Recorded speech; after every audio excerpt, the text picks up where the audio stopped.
and welcome to episode 4 of the Retro Critical Podcast. Coming at you with the second podcast for May of 2016. And I've got a nice mix of topics. Of course, as always, we break them down into modern news and commentary, and then, of course, retro news and commentary. And this month, the retro section will be devoted to Neo Geo and kind of looking at the role of SNK and Neo Geo in the 90s, taking a look at some games of the month, which are all Neo Geo games that I have just never really played before.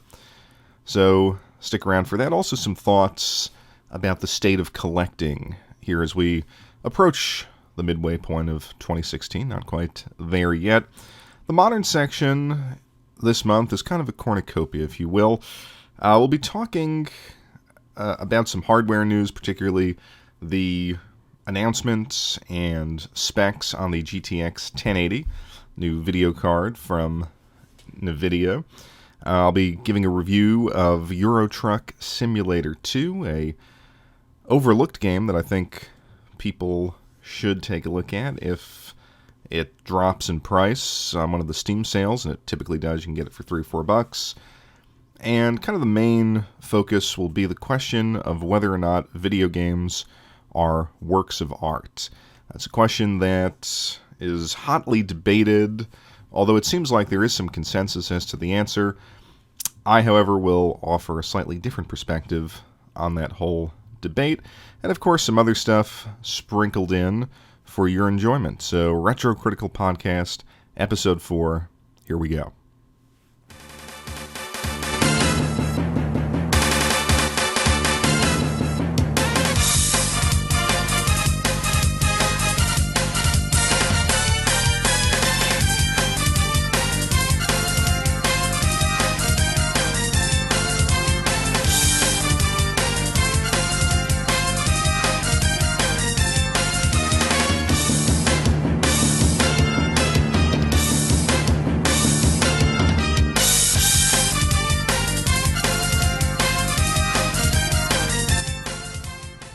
So since our last podcast, I've continued to play Star Fox Zero, and my opinion really hasn't changed of this game. It's fundamentally frustrating, even if I've adapted to a degree to the control scheme, and have even managed to find pockets of enjoyment as I've gone through it.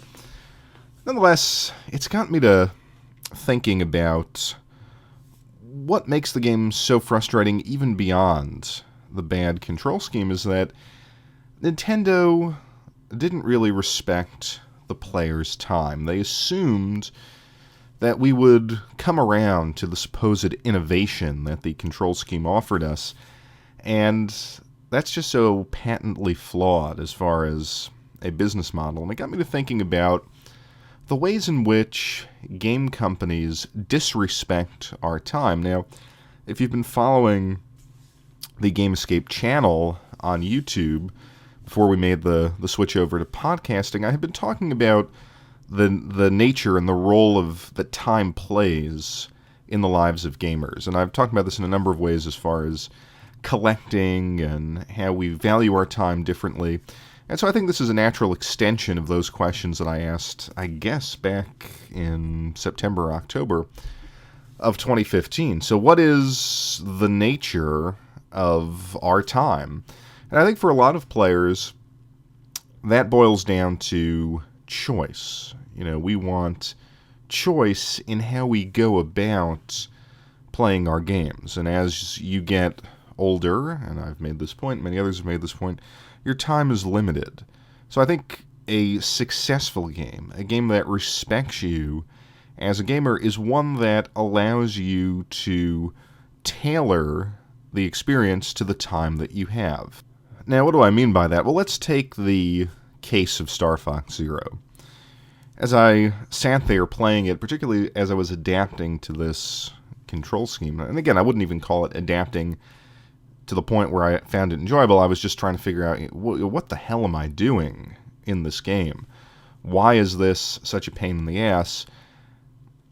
it made me realize that the fact that Nintendo didn't offer an option was really negatively affecting my game time. I don't have time to go back and replay these levels just because the control scheme was broken. Now, I did wind up going back and replaying some of these levels just to, in some instances, see them again because some of them are actually gorgeous. And the fact is, as you're playing through this game, you're actually not looking at it all that frequently because you're constantly staring at the gamepad screen. So, yeah, I mean, there was a replay value insofar as I just wanted to look at them again. Now, that's not necessarily a positive thing, but they didn't allow me to consume this game the way I wanted. If they had just given us a standard control scheme and said, hey, we're going to lock some story content behind the new control scheme to give you some incentives to play it so that you can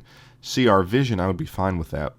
But if you had a standard control scheme, this would be an amazing game. Yes, it would be a simple arcade shooter that borrows heavily from the old Star Fox games on the N64, 3DS, but that would have been okay. You should have given the player the opportunity to choose how he consumes that type of game. And if it was only 2 or 3 hours with a standard control scheme, well, so be it.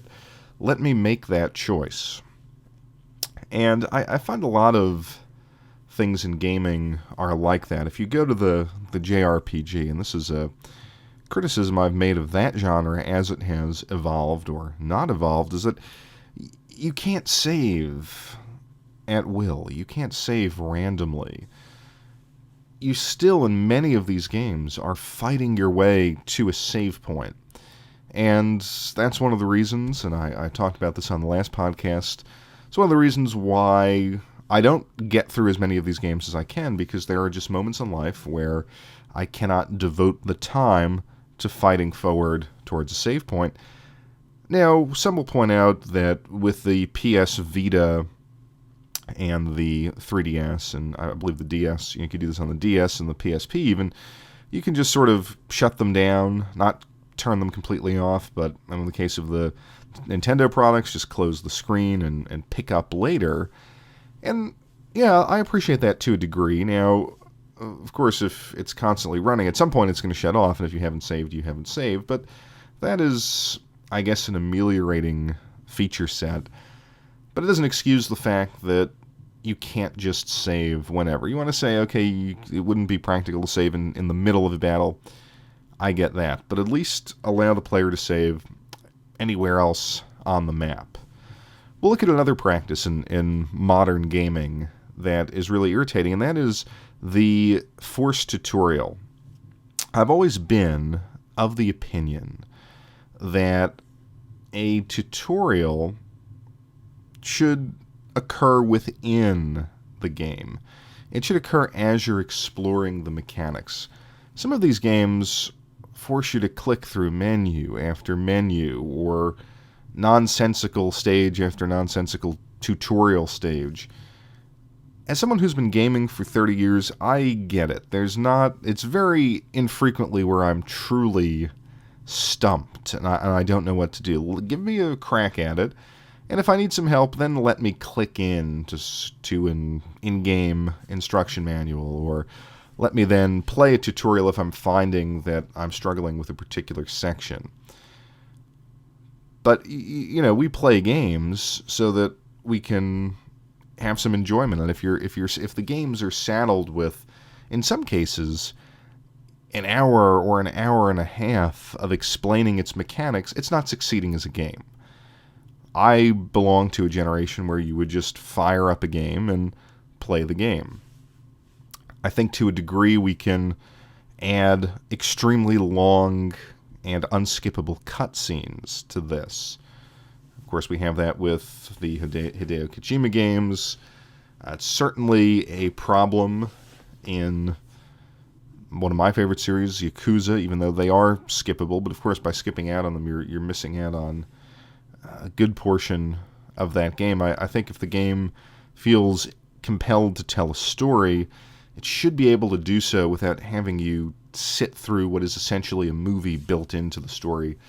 And I guess what this comes down to, and what I'm getting at here, is that you have to ask yourself, not just with the movies, the lack of save points, the forced adoption of a bad control scheme, you have to ask yourself the question, are games art, or are they products that you consume? Because if they're art, then the company can make the argument, well, there is a greater idea, there is a greater creative expression behind forcing you, in the case of Star Fox Zero, to embrace this control scheme. The same would be said for cutscenes. The same would be said for a lack of save points. They want us to explore the journey that is at hand, and not being able to manage the in-game time by saving is part of making you go on that journey.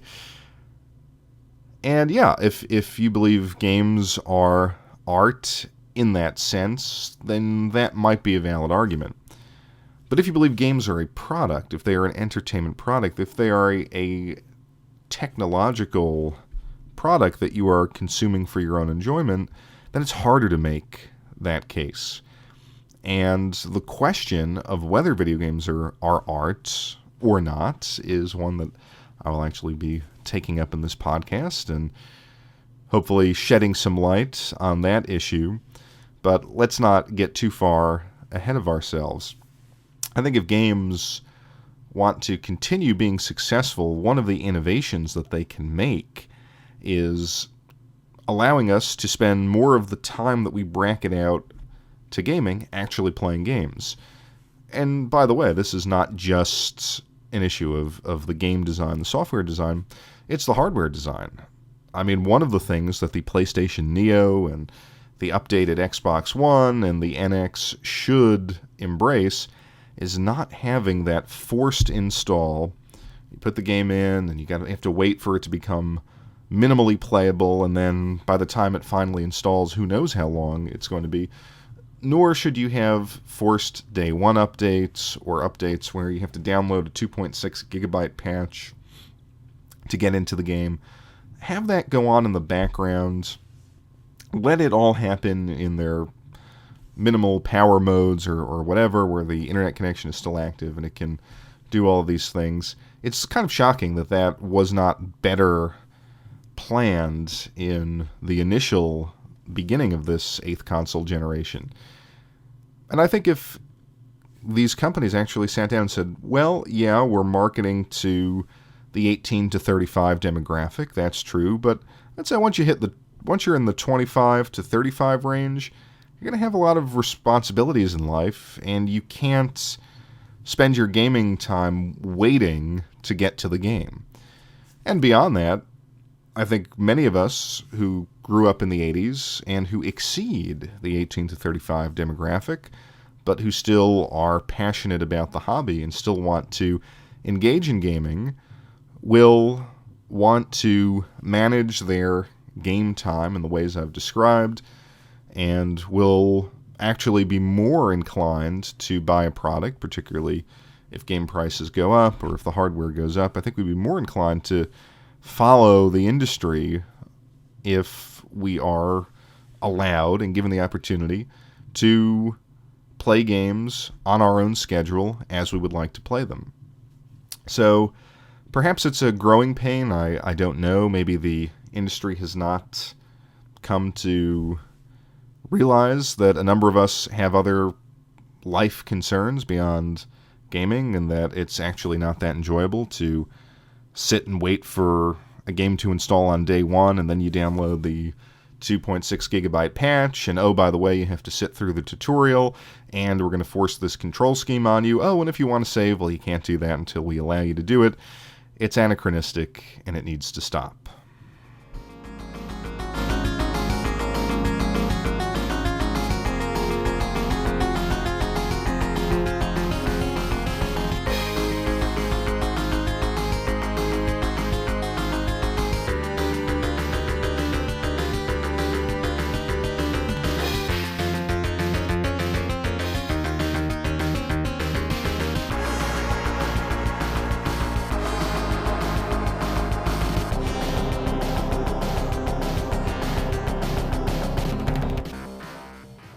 So now I want to address the question of whether or not video games can be considered works of art. And I think my best contribution to online video game commentary has been my argument about video games and art, and it's really gone unnoticed, like a lot of my stuff tends to do, but that was my fault, partially my fault anyway. For one, I did a video on this about 3 years ago, and it was kind of long and plotting, and I don't think many people watched it, and rightfully so. It got kind of boring midway through, and it was about a half-hour long video, and it was based on an essay that I wrote for that video and that I reproduced in the Retro Gaming Bulletin, which itself was quite long and arguably plotting, and I'm not sure anyone ever read that, although I do know that at least one person, according to the website stats, downloaded that. So what I wanted to do is come on and kind of condense the argument. And I think my position, I always thought anyway, that this was a very controversial position, and people might agree with me, people might vehemently disagree with me, but it would generate some controversy and it would generate some discussion. And why? It is because I am firmly convinced that video games are not works of art. And this whole debate as to whether they are or they aren't, and by the way, this is a debate that goes back to Roger Ebert in the late 90s saying that video games are not works of art, and people criticizing him and giving him numerous counterexamples, and I think shortly before he died, whenever that was, he said, well, I'm still not convinced. But I think the controversy here is that we are confusing what art traditionally means with creative expression. And I think in the world of digital content, you have a lot of people putting out a lot of very interesting creative products, but these are not, strictly speaking, works of art. And, I mean, the history of art goes back obviously a long time. I'm not going to cover that here, but I don't think you can just say that creative content is art. And if we look back at what it means to be a work of art, we have some very traditional categories, and I think that if you're saying, well, why am I going back to the history of art, this is the New Age, and so forth, I think that these categories still hold, and I think people want video games to be art precisely because of these categories. So what are they? Well, artworks, traditionally conceived, always have a truth claim. And this goes back to Aristotle and the true, the good, and the beautiful. They make some claim to express a truth about the human condition, often a truth that has been hidden or has gone unnoticed. Do video games do that? I would say by and large they don't. There are a couple of exceptions, perhaps that I'm not aware of, but I really can't think of one that really stands out and does that in the same way that great plays, novels, films, paintings do, musical compositions. The next quality, the next characteristic, is that artworks tend to be mimetic, which is to say that they try to give a faithful representation of the experienced world. Not our experience in the world, but just of the world as we experience it. It has this kind of empirical quality to it. And here I would say video games do that, and I'll talk a little bit about that later. But pure mimesis was something that has been phased out throughout the development of at least Western aesthetics. But let's bracket mimesis and say, well, there's a possible, and I think that's more than possible. Like I said, you can make the argument that video games do that. I will a little bit later. Traditional conceptions of art have always, and this is a little bit later in the modern era, believe that artworks represent human consciousness. I mean, you think of the modern novel, you think of a lot of great films, that they sort of represent the human psychological experience, which is slightly different than saying that they make a truth claim. I think there's a subtle distinction there. I'm not going to go into it now. Do video games accomplish that? Again, you may find a couple here or there Maybe Catherine might be an example, that PS3 puzzle game. But I think by and large they don't.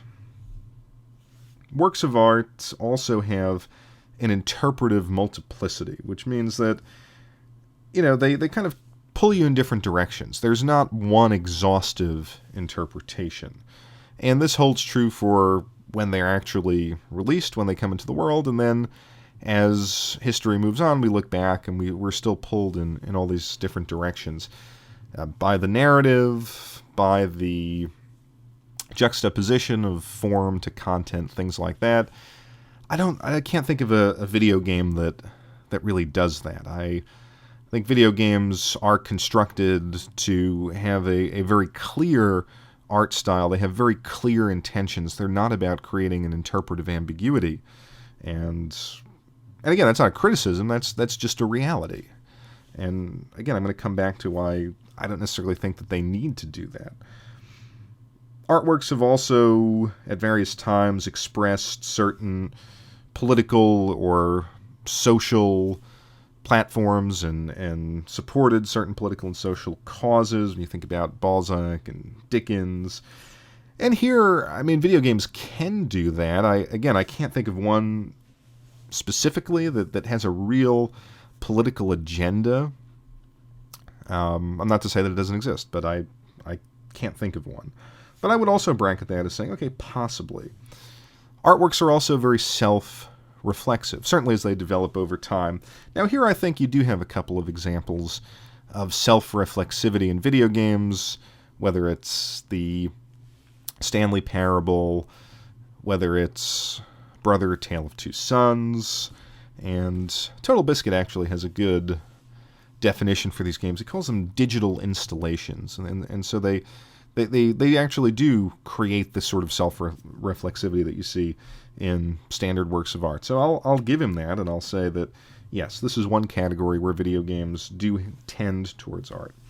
And then you have the fact that artworks are universal, or at least they tend to kind of flow towards a certain universality, which means basically, why do we read Shakespeare today and not some Baroque play from the Holy Roman Empire? Well, it's because there's a certain quality to Shakespeare that transcends his cultural moment. I don't know that we can say that about video games. You might say, well, look at Super Mario Brothers 30 years later. I'm not convinced that is in the same category as a Shakespeare or a Goethe or someone like that. I think artworks are very often the result of individual vision and initiative. Now, you do have some examples of that in video games. Obviously, Hideo Kojima comes to mind as being this powerful creative force behind a project. Certainly Miyamoto as well. But I would argue that with those few exceptions, video games they're software. There's a lot of people contributing to them. There may not always be a single aesthetic vision. There's a goal. There's a kind of, again, a visual aesthetic that they want to create. There's a set of mechanics that everyone's working towards, but I would argue that that's different than Beethoven composing a symphony or Dostoevsky writing a novel. It's not a value judgment. It's just an observation.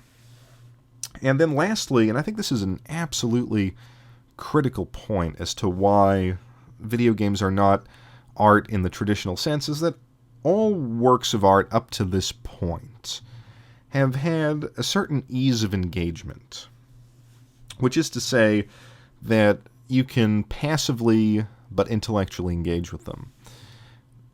Not to say that they have to be easy to understand, that's not the point, but if you read a novel, if you watch a movie, listen to a piece of music, view a painting, whatever, okay? The only thing you need to do is be intellectually aware and engage with it and absorb it. So it's passive in the sense that if you're giving it your attention, you can consume the entire work of art without needing to do anything else. You can, assuming you're in the mood to read, you can read a book. Assuming you're in the mood to watch a movie and you watch it and you're engaged and you pay attention, you penetrate it and it penetrates you, perhaps a sexual reference, but there's nothing preventing you, basically, from engaging, consuming that entire work of art. With video games, you have this question of dexterity. You need a certain amount of skill. You need a certain amount of experience playing games. You need a certain amount of time and patience in order to play through a whole game. And so I look at this from a creative standpoint. If I had an amazing story to tell, I wouldn't choose video games as a medium. Because unless I made the game ridiculously easy, people would shut it off. I mean, there might get... Some people would reach a point anyway where they ran out of time, or it was too difficult, and they shut it off. They don't continue with it. And there's also the expectation that games have to be 6 to 10, in some cases 60 hours, and if you're trying to tell a serious, committed narrative in that span of time, it's very hard to do. And then conversely, if it's too easy, people will say, why am I going to waste my time on this? So if I had just a serious project, I don't think video games would be the medium. I think by and large that's the case. We don't have an example of someone producing something of immense cultural impact on every level. There are games that have had immense cultural impact as video games, as that type of game experience, but not as something that transcends video games. And again, I'm not saying that's a bad thing. I think that's just a reality. There are certain cultural products that kids know, that the elderly know, and video games have not really risen to that level, nor can they, because of this barrier to entry that they just have by design.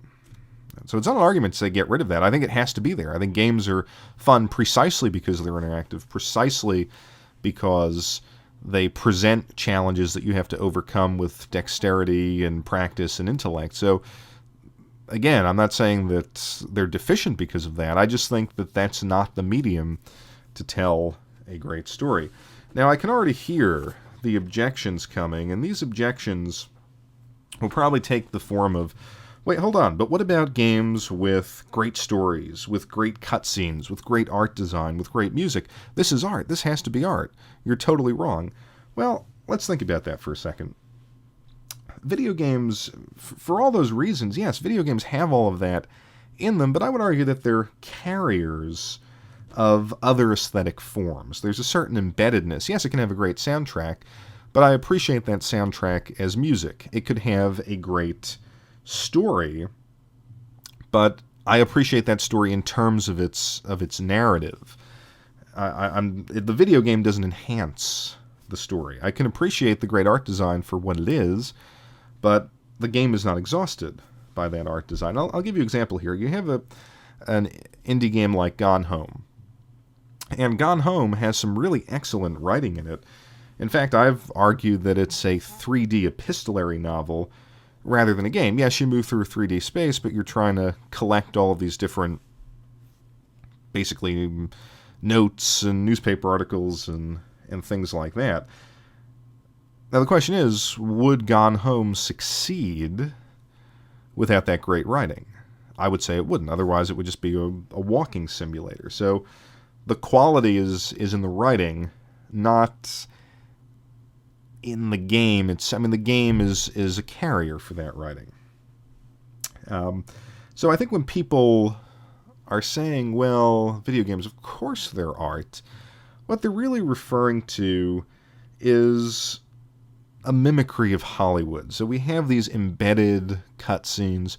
We have a very familiar narrative and visual idiom that video games are mimicking, and they're doing it very well, and they're doing it as good or even better than certain Hollywood films. So I think that's where we're saying it's art, but really, if I want to watch a film, I'll watch a film. I'll take one of my favorite games, Yakuza, for example. It has some really great cutscenes, and it's kind of like watching a a foreign movie, although kind of a melodramatic sort of thing, but still very engaging cutscenes. But that has nothing to do with the gameplay. The game carries those along to develop a context. And so I think what we're seeing are video games using the typical Hollywood, as I said, visual and narrative idioms, using Hollywood marketing strategies, things like that, to masquerade as art. Because I think art has a certain cultural capital to it. And I think as fans, we need to feel justified for investing our time in video games. And so we need to say, oh, well, it's art. There's a certain, like I said, there's a certain cachet that comes with that. And just think of in basic domestic situations, how do you explain to your girlfriend that you've spent 10 hours on a Saturday playing video games? Well, but there's some artistic value. I mean, the narrative and the scope of it and the art, you just don't understand it. Not terribly convincing. And it leads to some absolute silliness, because I think there's kind of a subset of reviewers and journalists, quote unquote, out there who really desperately want video games to be art so they can be critics of art. Again, it's a cultural capital that it wouldn't otherwise have. I think Adam Sessler is a great example of that, and I like Adam Sessler, but he's looking for things in video games that aren't always there. But let me give you an example of the goofiness. I have a Bravely second review here. So the sequel to Bravely Default, this is from GameStop. So, I mean, just listen to this. This is in their review of the story. They say Endlayer's characterization and dialogue don't reflect the same ambition. In fact, its main character, a young cavalier named Genealogia or something like that, is cloying from the start. His catchphrase, "Go for the gravy," interrupts emotional silences. His reaction to plot twists are rarely believable. His optimism and candor remain static throughout, never drawing any real meaning from his sense of innocence and naivete. Few of Endlayer's characters display much dynamism, but you is the embodiment of poor writing choices that drag the adventure down. The supporting cast doesn't help much either. Although they first poke fun at you, joining you in your disbelief, they soon add painful dialogue of their own. And after a momentous mid-game boss fight, characters expound on Yu's slogan, chanting, "This is our coup de gravy." Endlayer also breaks the fourth wall several times throughout, often during pivotal plot moments, and it feels forced every time. These meta moments, which I won't spoil here, are interesting concepts in their own, but the story doesn't earn them. They cheapen what little drama the writing already struggled to impart. Now, if you've played Bravely Default, if you've played this game, if you've played any JRPG, you're not playing it for its power as a narrative. It's not to say you don't play a JRPG for the story. The story is an important part of it, but to have that kind of analysis, first of all, a lot of that could stand for any JRPG ever, as far as I'm concerned. There are paper-thin characters and terrible dialogue, and that's okay because you're not playing it for that purpose. You're playing it, in this case, for the job system, for the battle mechanics, for the synergy between those things, for the great art style that game has. That is the appeal of a JRPG, and it imparts a sense of a journey without needing a sophisticated narrative. That review, quite frankly, sounds like buffoonery, and I think it is. And you see that time and again. So it leads you to ask, what is the intent of video games? Now, to answer that question, I'm going to basically break gaming down into two aesthetic paradigms. I think you have the Japanese paradigm and the Western paradigm. And I think the Western paradigm, as I've been talking about, it relies on this mimesis and mimicry, and it uses constantly pushing hardware technology to add more fidelity to both. And you've seen this marketing narrative from the release of the Turbo CD and the Sega CD all the way through the other night to the NVIDIA GTX 1080, that because technology is advancing, video games are becoming more artistic in how well they're able to render a kind of cinematic experience. I hate that phrase, but that tends to be what is used. So it's and each generation, and each will have, whether it was the bigger sprites in the 16-bit era up until now, 3D reflective sound and huge particle effects and physics calculations and water reflection and all of that stuff. So it tends to be it's a kind of marketing. And if you don't believe me, go back. I've got the stack of old EGMs, and every time they launched a new console, you hear the same rhetoric, the same jargon, an appeal to mimicry and mimesis. Then you have the Japanese model.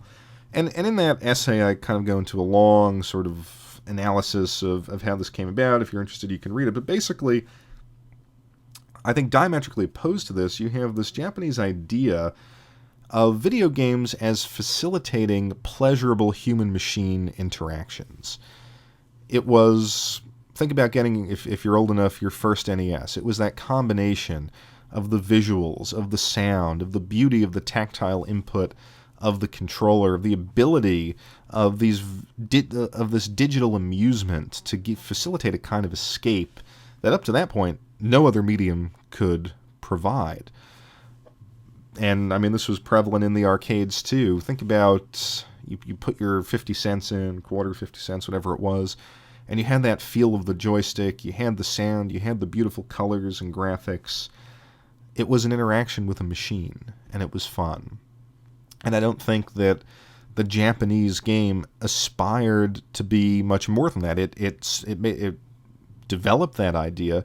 The games became way more sophisticated. They pushed that paradigm as far as it could go, but there was a clear distinction between what you were playing and reality. In fact, it was an escape from reality. It didn't try to mimic reality, and it was non-ideological in the sense that no matter what your persuasion, no matter what your state of mind, you could play these games and have a good time. It wasn't like Call of Duty. And you might say, well, how is Call of Duty ideological? Well, you have to, I think, to enjoy Call of Duty, sort of be embedded in this, at least, acknowledgement that the military-industrial complex exists, and that you have to think it's cool to a certain degree. I've never really felt the need to simulate joining the army and going and slaughtering people. And what does it do? It kind of presents a very visceral experience of battle,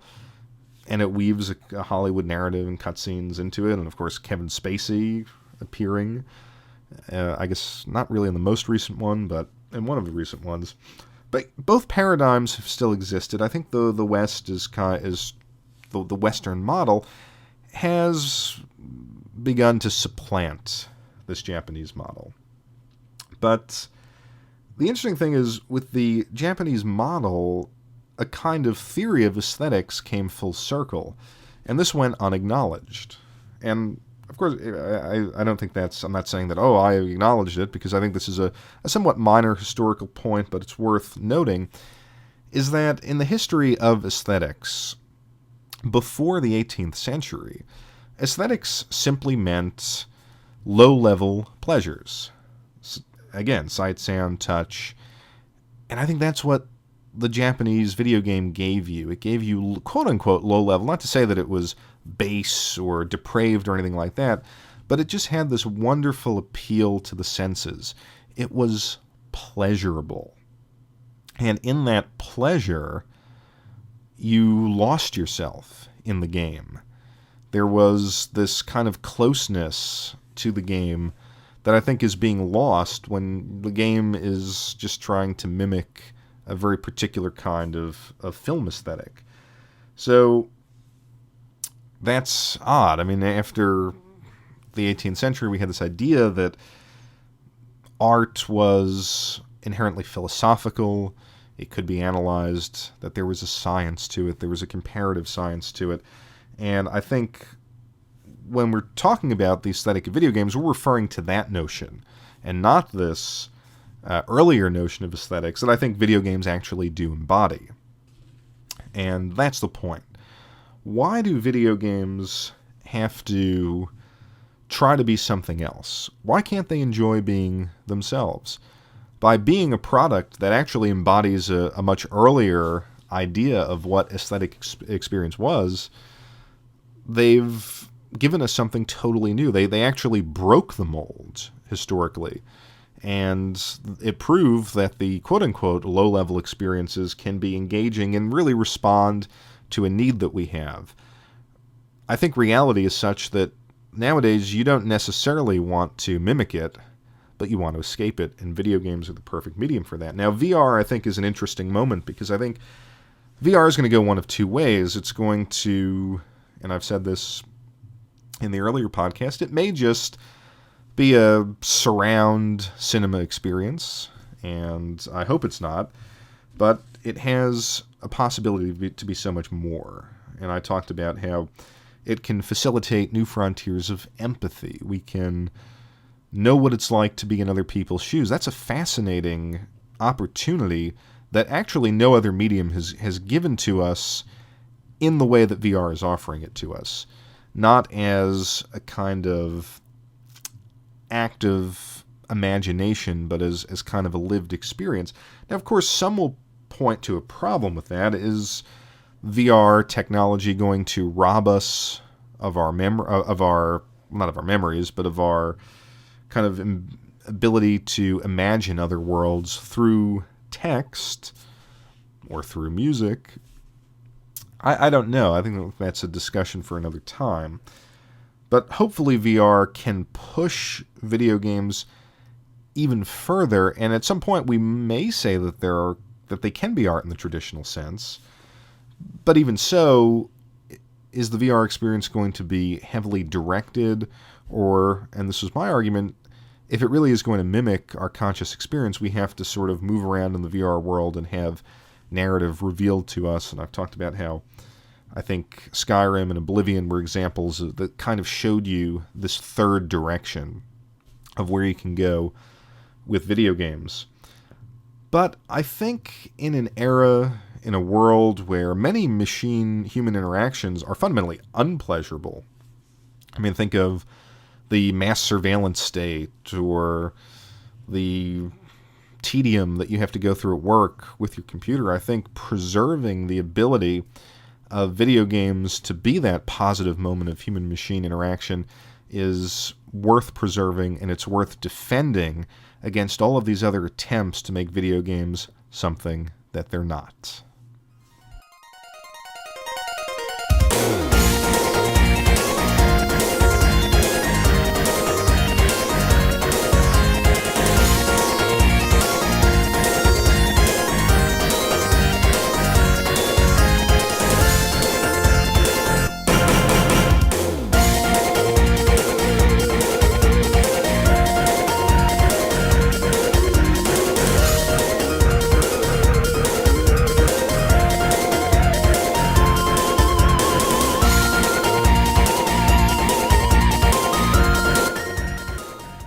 I just wanted to offer my thoughts on a very strange PC game. And since I've gotten this new gaming PC, as I've talked about, I've now had the chance to kind of re-download and reinstall a number of my Steam games. And I reinstalled Euro Truck Simulator 2. And this is a game that I thought I would never play or like or have any attachment to whatsoever. But I bought it, I guess it's been out for a couple of years now. I want to say I bought it about a year ago. It was maybe $6 or $7, I think during the last summer sale, I think it was. Or maybe a little bit before that. Anyway, doesn't matter for what I'm about to go into here. One of the things I've said about Steam on so many occasions is that Steam is just this wonderful expanse of discovery. And it takes me back to the days when I first got into gaming, and it seemed like there were endless possibilities on the NES, that you could go to Blockbuster Video at the time, and you'd see rows and rows of NES games. You just pick one up, and you get a couple of duds, and then every now and then you'd get a game that totally surprised you. And that's what Euro Truck Simulator did. It was a complete surprise. I'm not someone who has any interest in trucks. I actually don't really enjoy driving all that much. I find it to be very, very frustrating at times. And I've been to Europe, as I've mentioned here. I live there and travel there quite a bit, and have been on the highways my fair share, and it's never struck me as something I want to simulate anyway. It's a highway, and you've got to get to where you're going, and occasionally there's gorgeous scenery, but it's not significantly different than just going on a highway in any other country. Nonetheless, a couple of people recommended this online, and at that point I had just also gotten my first racing wheel, so I picked it up and I was completely floored by how wonderful this game is. And it serves as an example of really great game design. I think great game design can take a concept from life and add some really engaging video game elements to it and make it fun and unique in its own kind of experience. And that's what I can't recall the developer, I think it's called SCS or something like that. That's what they've done with this game. And I know it's a little bit older now. They have an American version of it out. I haven't picked that one up, but I'm just going to focus on this one. So what is it? Well, it's at one level, a fairly faithful truck driving simulator, especially if you have a wheel and pedal set. The trucks feel different, and there's a variety of trucks. I don't know all. There's like Mercedes, Volvo, Scania, and then some other models. They all handle differently, and of course, based on what you're hauling, the dynamics of the driving change a little bit. The world is fairly expansive, but it's well paced. If you're driving from, say, Berlin to Paris, it's a fairly long drive in real life, and while you're not spending the full, whatever it might be, 10 hours, it simulates it long enough to add some fatigue and a sense of a journey. And of course your driver will actually get fatigued, and he'll sort of nod off and his eyes will close, and eventually he'll crash into something. You have to get gas, you obviously have to go to the rest stops, pay tolls, things like that. The challenge really comes from the precision that you have to use to control these vehicles, both in saving gas. There's kind of a slider for efficient driving, and you can sort of boost your efficient driving skills where that matters. They have these, as you sort of progress through the game, you can get just-in-time delivery contracts where you really have to take the most efficient route. You can't make a mistake. Of course, at certain times of day, you'll be tasked with going through some heavy traffic, and of course, the very difficult parking of these trucks, which is something I still haven't mastered. I haven't gotten that down. So it really does take a certain degree of skill and familiarity with the control scheme to feel comfortable in the truck. But it was equally fun to just learn and to get to that level, and it was fun making mistakes and screwing up and jackknifing the tractor trailer or creating some horrible car accident. I mean, it's not like there's great crash physics, but it was just a fun kind of sandbox to experiment, to really get your feet wet. And there's a fair amount of configuration that you have to do to get the buttons on your steering wheel, on your shifter if you have one, and on your keyboard just right. Of course, it gives you all sorts of options for real gearing of the truck, so there's, which I don't really dabble with. I just set it to the sequential automatic and just go from there. It has a full automatic as well, although I think that I kind of prefer the sequential anyway. So you can really tailor it to your preference, and you can make it as granular as you want. But I think just the feel of having the wheel in front of you, of having to shift, of really having to worry about all sorts of different buttons on your rig, if you have a rig, on your keyboard, and then it has kind of like an onboard computer you have to worry about. It feels like it really does simulate the fact that you're controlling this massive hunking machine. And it's a pretty great feeling. So on top of the very solid mechanics, what it also offers is kind of a business, shipping business simulator. So you'll start off in your own trucking company, and it's some kind of shed in the middle of nowhere, and then you can ultimately build, and you don't even have a truck, so you kind of take these one-off contracts, and you can kind of then build your business, get a truck, buy multiple trucks, hire other drivers, so it's this kind of shipping empire simulator. And it's a lot of fun getting to that point, because it really relies early in the game on you kind of mastering the controls and driving as well as you possibly can. But then in addition to that, and this is why I think the game is so clever and so brilliant, and I think if you look, and I read this, I can't remember exactly where, but I think it was Polygon or Destructoid, looked at Steam stats for concurrent players of games, and it was after I think the Crew was released or something, or the Crew, whatever the second Crew thing was, and they found out that there's been more consecutive players of Euro Truck Simulator than there was of Ubisoft's The Crew. So it's an incredibly popular game. Anyway, and I think it's because of this last layer, it's that it's actually kind of a meditative experience. You wouldn't think that that's the case. Driving is hectic, driving's kind of a pain in the ass a lot of times, but there's something, and I'm not the only one to have mentioned this, I think a lot of people like this about Euro Truck Simulator 2 anyway, it's that there's something relaxing about being on the open road and taking this long road trip. Now, one of the reasons behind that is, of course, the radio station integration. So it actually will pull live streams of European radio stations, and you can also add them. So it has this thing like as you're going through the different countries, you can kind of cycle through the radio stations. And, okay, you're in Paris, you're going to hear French radio. You go to London, you've got the BBC. You cross over into Germany, and you've got Antenne Bayern or, whatever. And you can add more and more stations. So you're listening to pop music, you're listening to European news. There's just this incredible authenticity, and I think it really, it kind of is what, if you've ever been on a road trip in a bus or a truck, these are the radio stations that are on.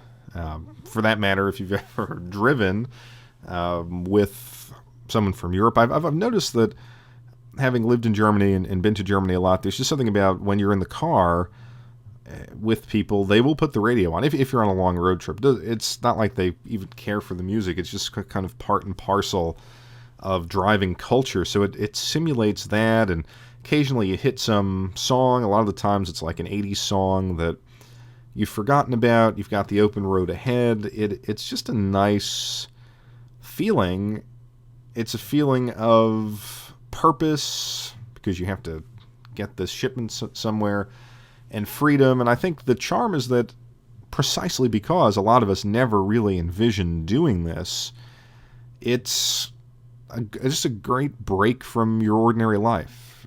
You're a trucker, and you're cruising down the highways of Europe, and you're sort of monitoring all the things that are going on your on-screen computer, with your wheel, with all your different, with your keyboard layout. Some people actually, I think there's like a third-party app that will display the kind of in-game computer on your smartphone, and it creates a great feeling out of a job simulation that doesn't seem all that fun. I always thought it would kind of be hell having to drive cross country in a truck, but it does all of these things. It gives you the great driving, it kind of gives you the business simulator element, and then it has this cool sort of meditative feel to it when you get out onto the highways. It's just a fabulous game, and it's one that came out of left field for me, and I think a lot of people. And I think this is an example of what you want video games to do. There's a way to create a great video game that kind of appeals to so many different elements and desires that you might have. It can control well, it can give a great audio-visual experience, it can actually simulate real life, and it can create an addictive play mechanic. All of that rolled into one with this game. I do have to try the US version.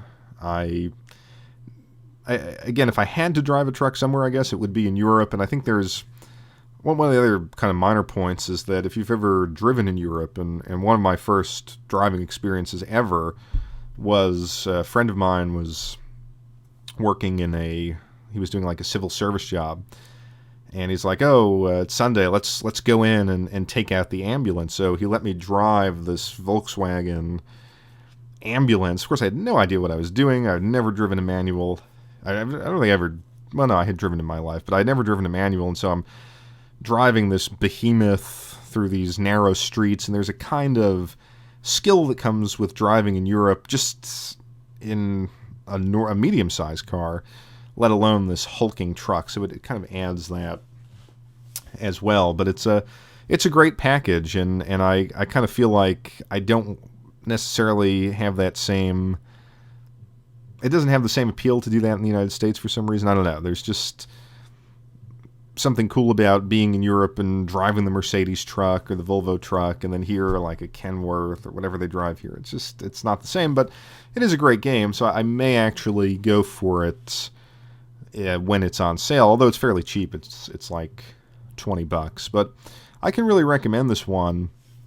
I think it would probably be less engaging without the wheel, because it is a slow game. I mean, these are trucks, and they're not moving that fast. You're going to hit 70 miles an hour, 80 miles an hour, probably not going to go over that. And if you're just using a controller, I'm not sure how that would come through. There's a lot of force feedback to the wheel. I'm using the widescreen monitor, so there's kind of a sense of immersion, and you can almost feel the weight of this thing through the control input of the wheel, but I don't know how that would be communicated through a controller. So I would say you probably want to try this with a wheel, although if you see it for $2 or $3, you may as well pick it up anyway. But it's a great game, and it's just one of those wonderful moments for me in gaming where you find something that you just didn't expect, and it becomes a favorite. Is it something that I play all the time? No. And actually, the bad thing is it doesn't have cloud save, so on the new computer, I'm starting over. I probably, there's some way to like physically go in and take the save file and put it in here. I have to try that. But it was so fun, I didn't care that I was starting over. I started in a different location, chose some different trucks, and moved on from there. So, yeah, really high recommendation. Give it a shot. Euro Truck Simulator 2. Unique, different, but a lot of fun.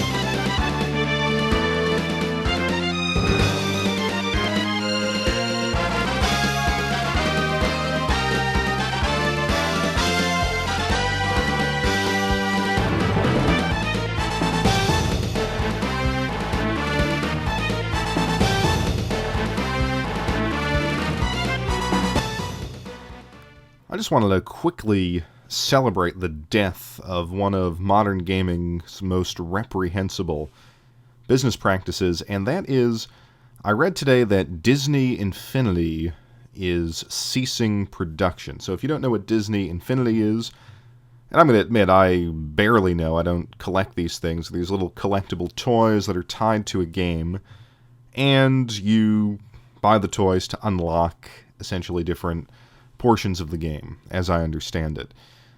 Now, in the couple of articles that I saw detailing this, it said that the actual market overall for, I think there's a word for these, but I'm just going to call them toy-based video games. I think there's an actual genre name for these, has declined severely. Apparently, Skylanders, the Activision franchise, is down, although not out of business. And I think there's another one, I think a Lego one, and then of course the Nintendo Amiibos, which are still selling quite well. But as far as I'm concerned, we can get all of these out of gaming. I think it's one of the most sinister attempts to monetize the hobbies of children. And I've always said that Amiibos and Skylanders and these Disney Infinity things, they're like physical DLC. It's like the business minds at these companies sat down and said, well, how can we get kids into this endless cycle of spending? Well, they love video games, so let's give them a video game with their favorite characters, but deny them the ability to progress unless they buy toys. Oh, and by the way, we're going to control the supply of these toys, creating artificial rarity, so it becomes an obsession for the parents and the kids to go out and search for that one toy. I mean, it is absolutely terrible. When I was growing up, I collected toys and video games, and it was great. And I had toys, and then I had video games with the toy characters in them. My most favorite example would be Ninja Turtles. I remember when Ninja Turtles came out very vividly. I was maybe 7 or 8, something like that. Now, I realized that it was a comic book, and I don't have any memories of the comic book, but when it sort of started to hit the mass market, and those figures came out, I was with my grandparents, and I forced them. I was like, you must buy me I believe it was the Leonardo figure, and maybe the Donatello figure. And my parents got all upset, well, you're buying the kid turtles with weapons. But anyway, I got the toys, I got the video games, and I was so happy. But could you imagine if you couldn't get past the first level in the NES version of Ninja Turtles, the arcade game, unless you purchased the second turtle or the third turtle, or you couldn't fight Shredder unless you purchased Shredder? I mean, it's very, very devious. Now, I realize for adults really got into these games, and they sort of relished in the fact that, oh, I'm going to check this Target to see if I can get this rare one, and then drive across town and go to this Walmart to see if they have another rare one. I mean, if you're an adult, yes, you can do that, although I think it's a shocking waste of time. But it's this insane predatory mentality that we see with, and I've talked about it at length, so I'm not going to go into it here, but with the microtransaction economies, DLC, unfinished games. In a strange way, I think these toys were kind of crystallizing all of those bad practices in a physical product that you can buy. Now, I'm going to admit, I have not played the Skylanders or the Disney Infinity, so maybe I don't know, is it a good game? Is it worth trying out? I mean, I will never try it now because I just don't have time for that sort of thing, nor the space, nor the inclination to buy anything. Now, I do have an Amiibo.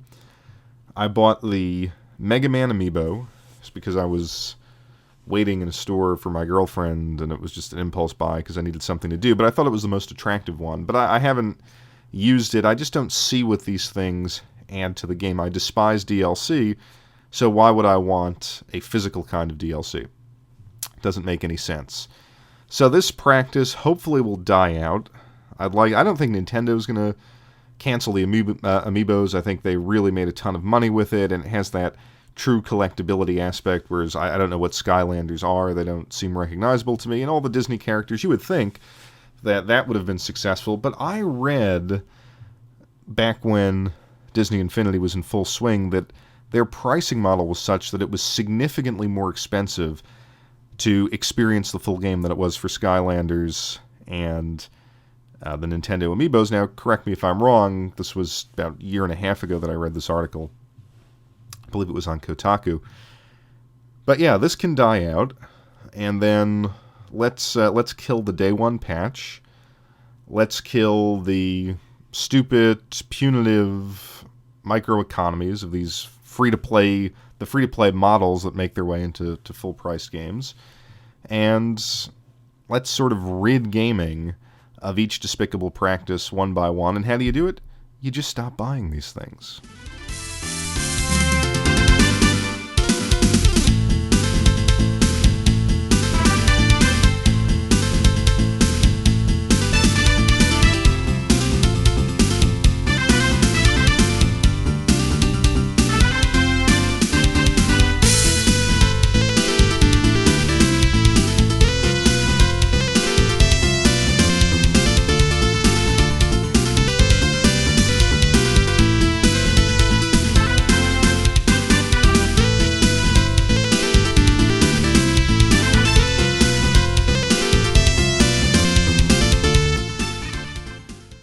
let's do a little tech news. I've got two things I want to talk about. The first, of course, the major announcement of NVIDIA Pascal, the GTX 1070 and 1080 graphics cards. And this is something that I was really looking forward to because, as you guys know, I built my new gaming PC, or had it built, I should say.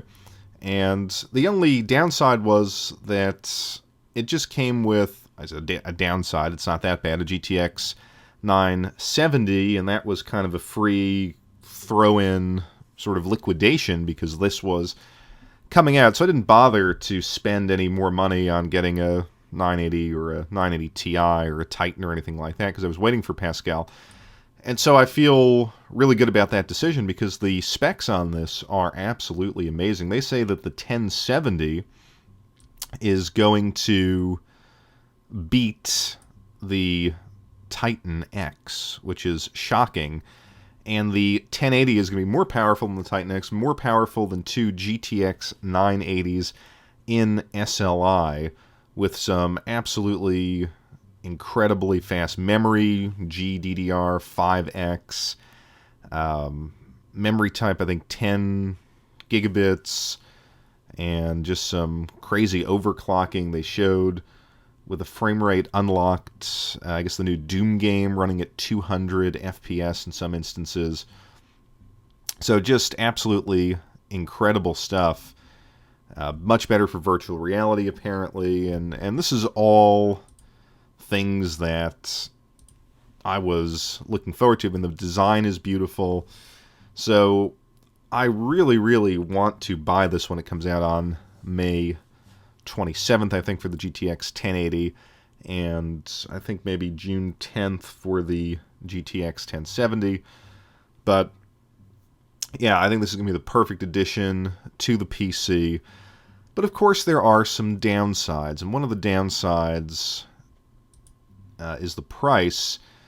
It is going to be quite expensive. The 1080 is going to run, I'm trying to see I want to give you guys the exact numbers. So it's going to be $599 for the regular edition, and then $700 for the Founders Edition. And it's unclear what the Founders Edition is, other than that it will have kind of a higher quality, I guess, enclosure. It will have like a blower design type of a thing, and it will be more overclockable than the $600 one. But I don't know if what they're saying, I think what they're saying is if you want one of those really nice NVIDIA reference enclosures, then you're going to have to spend the $700. And those are great enclosures. I mean, if you've ever had, I think they started in the 7 era, so it was like the 770, 780, 780 Ti, those sorts of enclosures. Absolutely brilliant, very cool. But that's one of the things where I'm like, I would like to wait for the reviews to come in and see what is the actual difference. Why am I paying $100 more for that? The 1070, which I think is going to be the sweet spot, is $450 for the Founders Edition, $380 for the regular edition. I mean, think about that. For $380, you're getting, at least in NVIDIA's math, and I hope it's true, you're getting something that is significantly beating a Titan X, which I think is like $1,300 MSRP for $380, running at much lower power consumption numbers. It sounds absolutely incredible, and I'm really excited, but the pricing, and this has come out time and again, is that NVIDIA, as they dominate the upper end of the graphics card market, is really jacking up the prices. And of course they can. Why wouldn't they? There is no real competition out there. And I have to say that now, having owned the 780 and now the 970, and even going back, I would always have NVIDIA cards that I would pick up here or there. I think I had a 9800 GT, I had a 9600 GT, I had a 250 GTS. So I've always been happy with the driver support, the performance. the thermal performance, power consumption, it has all really been top-notch. And when I built my initial PC, my first build ever, I put in two Radeon 6850s in Crossfire, and that card was the best price to performance card at the time, and yet ATI or AMD have really collapsed, I think, in this scene, and I'm really rooting for them. Whatever this Polaris is going to be, I want them to come out and actually challenge NVIDIA so we can drive these prices down, because where does it end? I mean, what, $700 for the, what I'm guessing is the reference edition, is very steep. Although, like I said, for the level of performance they're promising, it's still, I mean, if you're beating a Titan and you're at $700, it's still not a bad deal, all things considered. But there needs to be some competition. I don't know why AMD just can't do it. Supposedly, the Polaris platform is going to really win the middle of the market to the low end of the market, and that's fine. But PC gaming, I think, needs some more competition. I just still feel like if you're going to upgrade, I mean, here's the choice I talked about in the last podcast. If you're seduced by the PlayStation Neo or whatever the Xbox One is going to call their updates, and we really are at the end of consoles. Let's say, and again, they don't have an update program, so I don't know if you can send in your original PlayStation and get a discount on upgrading to the next one. But let's say it's going to cost you $250 to, let's say they have that program. It's $250 to upgrade your PlayStation, $250 ultimately to upgrade your Xbox One. Why not just throw in the extra $100 and stick a GTX 1080 in your computer, or even better, get this GTX 1070 that still beats the Titan? Why would you ever, with performance like this, why would you ever go back to consoles? I mean, that's been the case, you could argue, since time immemorial. You would always get the better deal. But now that it seems like the console hardware upgrade model is just a cash generator, and you have some real solid performance coming out of the PC, plus the ability to do virtual reality better than anything you'll see on those two systems, it seems like this is going to be a huge launch. And like I said, I'm part of me is really, really tempted to get in on day one. Another part of me is saying, you know what, I've been burned so many times by being an early adopter. But then again, NVIDIA has a very, very solid track record, so I don't know what I'm going to do personally, but I think this is a major, incredible development, and I'd love to see what PC games are going to take advantage of these cards. Before I move on, I do want to say that I think that one of the major issues, one of the other major drawback besides the price, is the fact that the display technology really hasn't caught up to this at a reasonable price level. I mean, the G-Sync monitors are, I think I was reading, based on NVIDIA's deal with the manufacturers who actually install the chips in their monitor, the chips themselves cost the manufacturer somewhere between $100 and $200, again, depending on the business relationship that they have. That is a huge price premium, and I hate to say it, but I was looking at monitors, and again, I just reviewed this LG ultra-wide monitor that I purchased, but it's 2560 by 1080, and with a card like this, I mean, you could drive a 4K ultra-wide monitor pretty easily, I would imagine, but yet they're so expensive, especially the G-Sync ones. And the AMD FreeSync, and this monitor I have is an AMD FreeSync monitor, they're still carrying a price premium, but I think that's more of just a software thing. I don't think those are actual chips that are being installed. But I think we really need to get a 27-inch or larger 2K to 4K monitor with G-Sync or at least, the 144 hertz, and get that in the $500 price point. I mean, spending an additional $800 to $1,000 on a monitor is kind of crazy. And while I'm really happy with the performance of the one I have, when I get this card, I'm still going to itch to get back up to 4K. As I had a 4K monitor before, as I explained, I'm not going to go into it. It's kind of a piece of junk.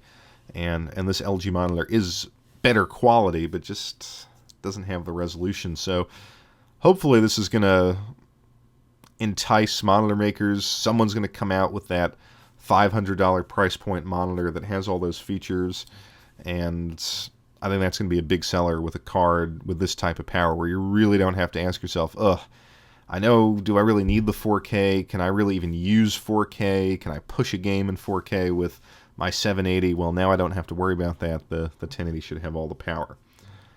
The other story I wanted to talk about is, and I'm not really going to review this, but I picked up a streaming box, one of those Chinese streaming boxes.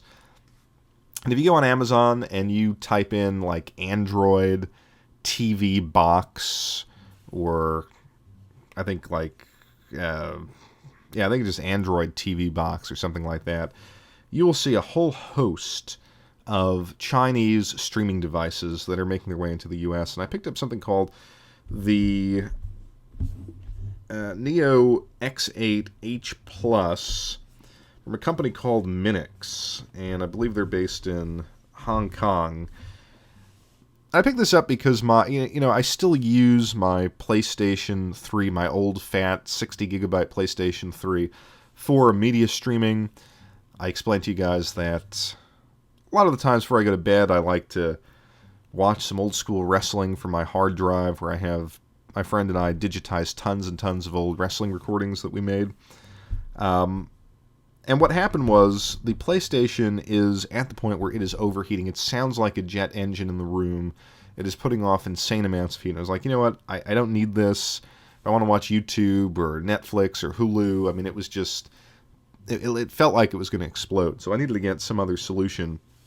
And I have an Apple TV in my main entertainment room, but I was looking for something a little different, and I found this. And this isn't cheap. I mean, what I'm going to describe is going to make it sound like, oh, this is a cheap alternative, but it really wasn't cheap, at least in the package that I got with it came with 2 remote controls. One had like a keyboard, a pointer remote control. But the technology in all of these products is fairly similar. They all run the same kind of chip. It's a Mali 450 octa-core paired with an ARM Cortex A9 quad-core processor.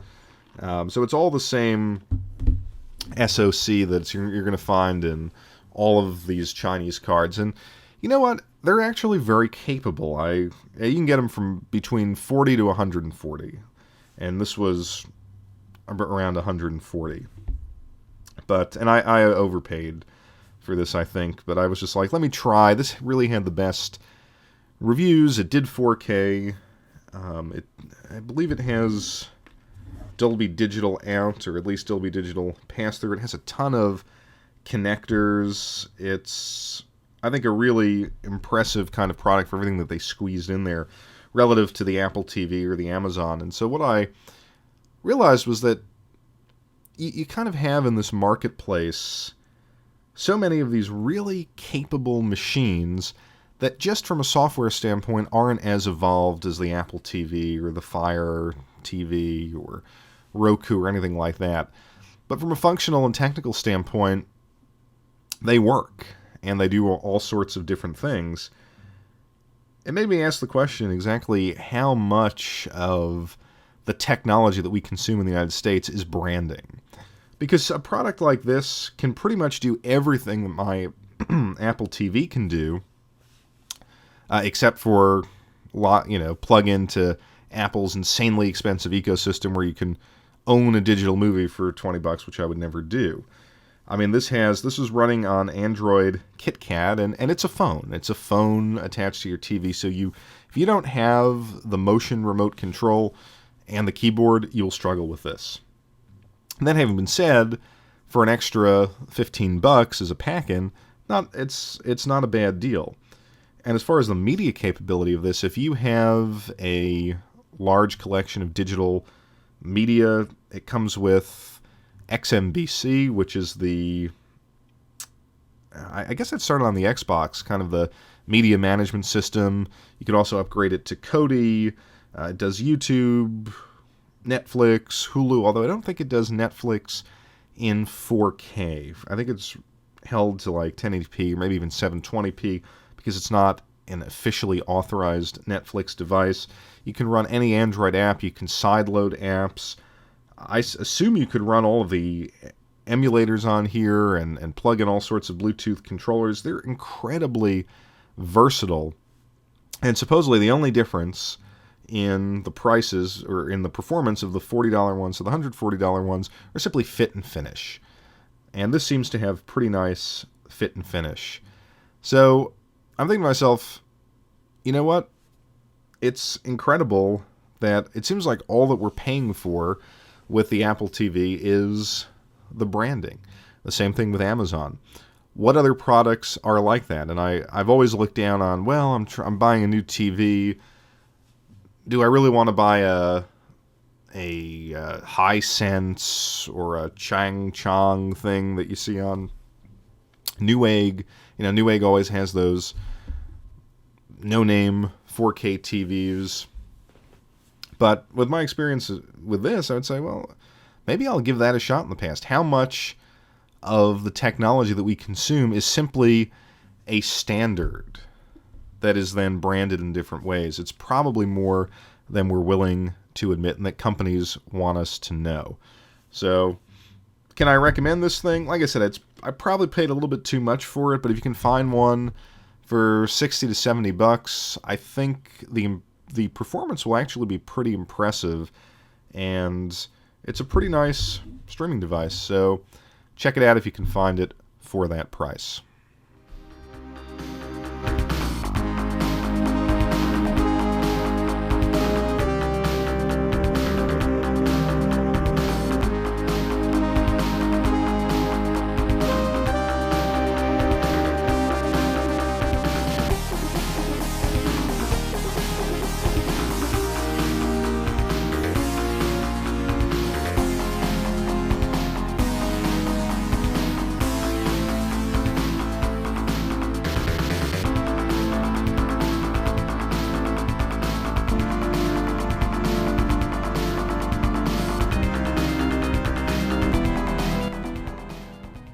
So kind of an interesting story from the world of Twitch. A popular Twitch streamer named LegendaryLea was banned for 30 days for a wardrobe malfunction. Now, if you're not familiar with LegendaryLea, she is primarily a Hearthstone streamer and probably does a couple of other games. And she creates this vibe in her streams where she's kind of like the drunken college party girl, and it's apparently very popular. I discovered her about a year and a half, maybe 2 years ago.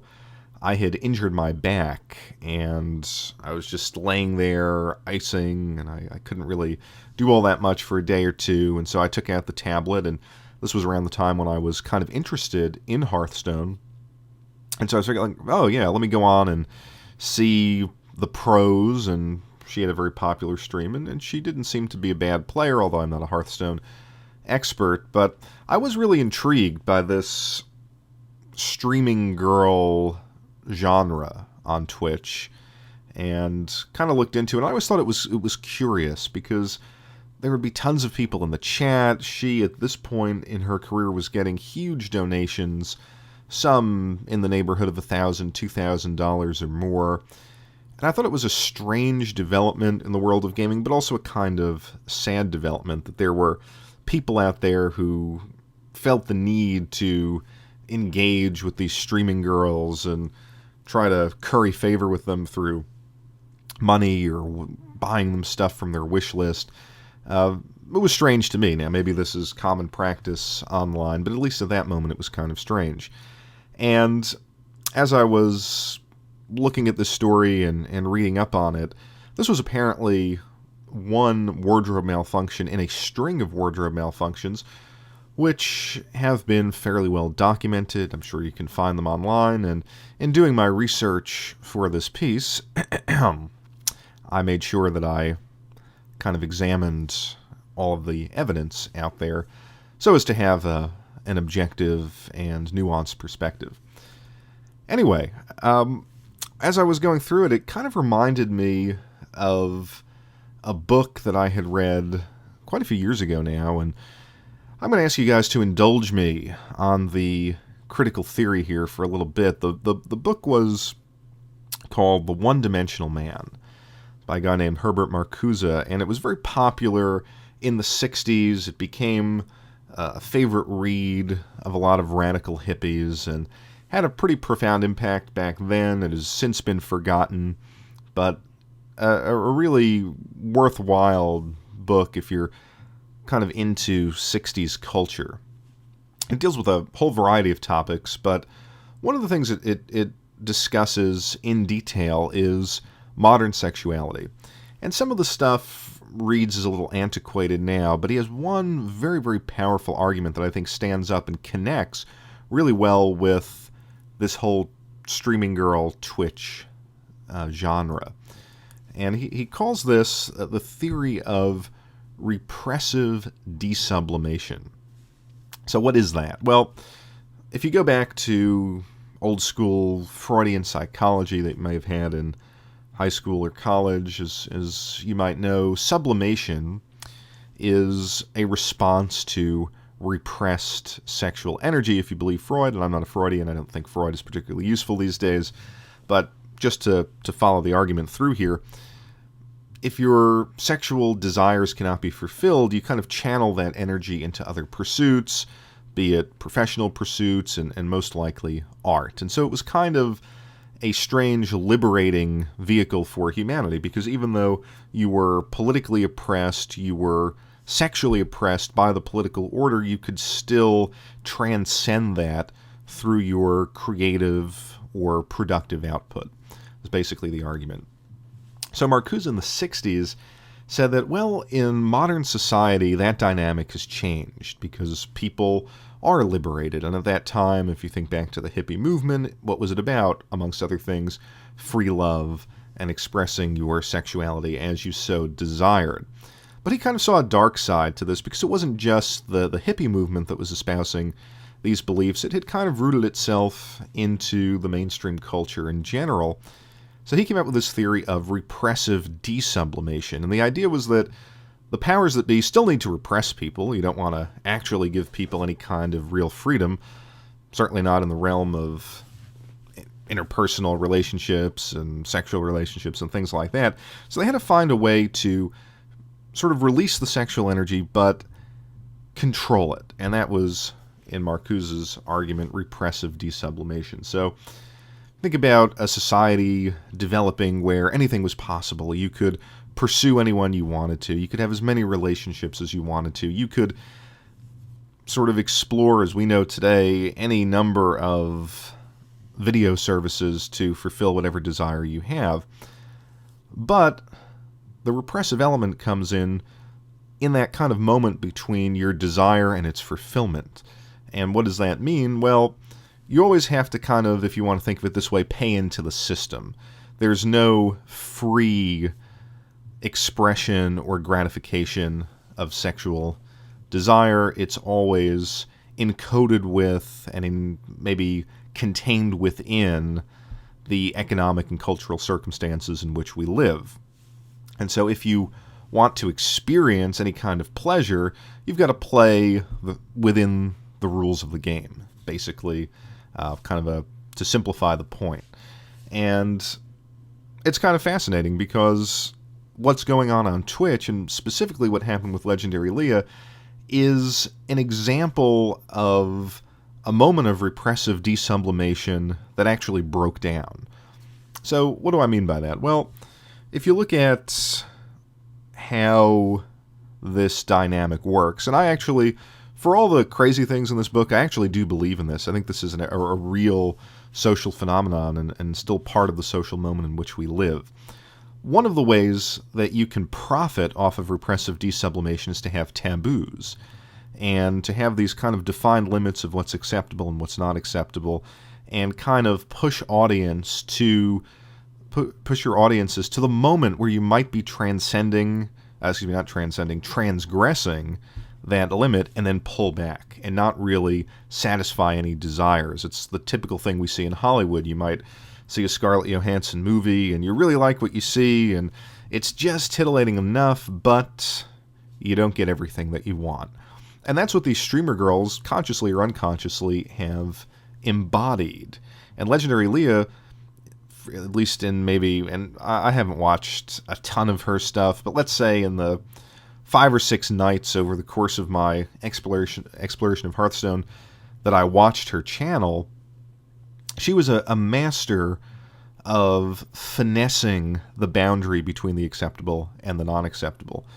And initially, when I kind of discovered the genre, I would say to myself, well, you know what, if these girls want to include sex in their gaming, why can't there just be a site that lets them do that, and then Twitch can be reserved for people who are passionate about gaming, or for audiences for whom appearance and gender don't matter. You know, why not just separate it out that way, and people can find the content that they want. But it occurred to me, of course, that that's not as profitable.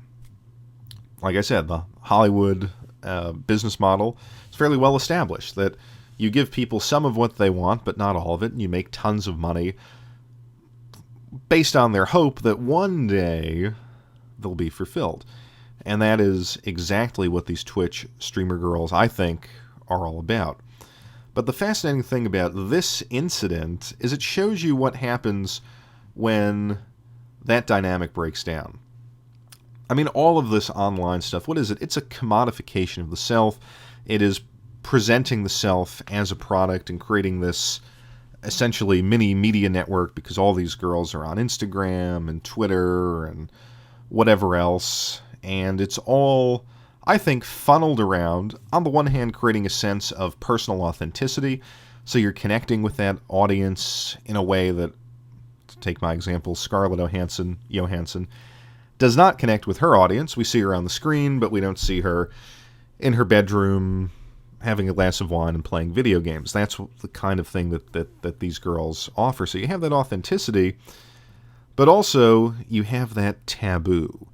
And you play with that taboo and try to push it in all sorts of directions. Well, what happens when that whole system breaks down?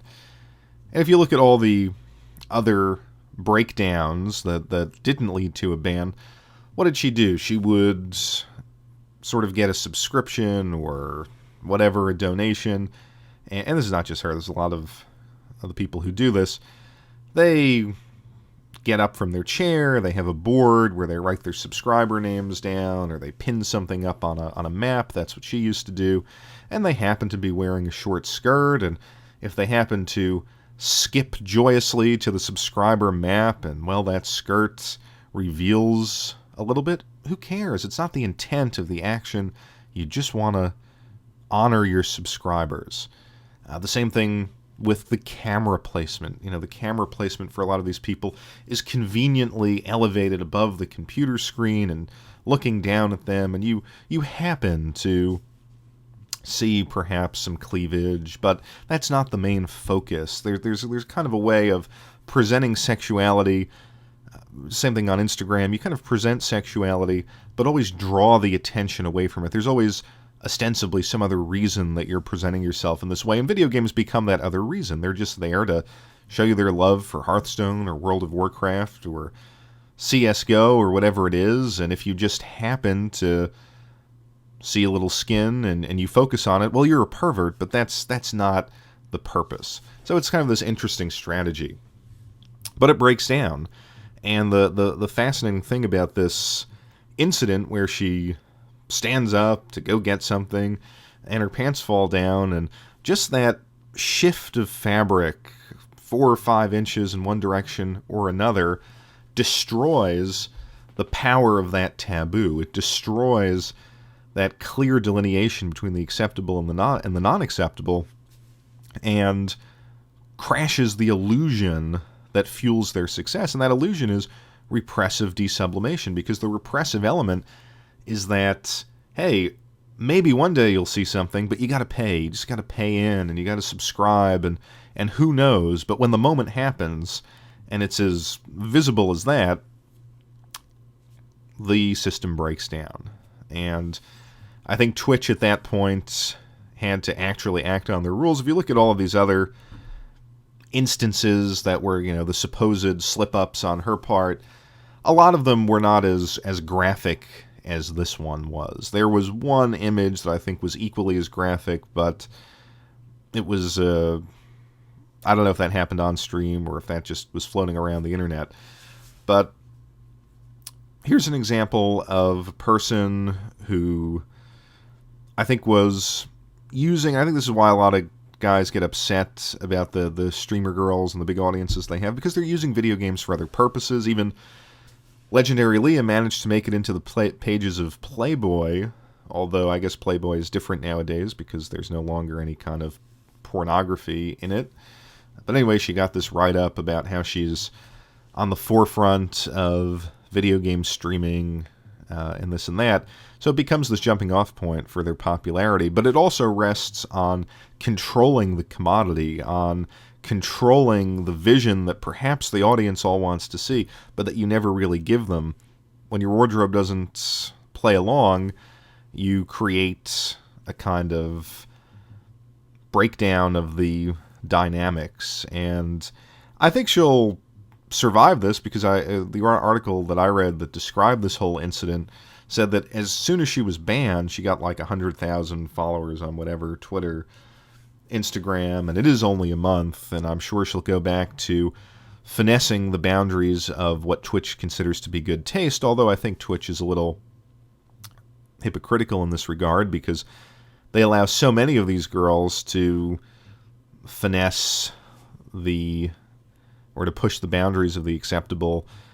Then all of a sudden they're going to come down and sort of ban them and take away a month's worth of income. It's a little disingenuous, although they are kind of put in a strange position where they're forced to do it. Now, I know you're probably saying that I'm coming off as very sexist, and that's not the intent. I'm not trying to say that people shouldn't be able to express their sexuality online, or that we have to go back to some kind of Puritan version of human interaction, or that people shouldn't be on Twitch or anything. I'm not suggesting anything like that. I just feel that if we're going down this path, you either embrace it or you're insanely hypocritical. And I think we're in that insanely hypocritical moment.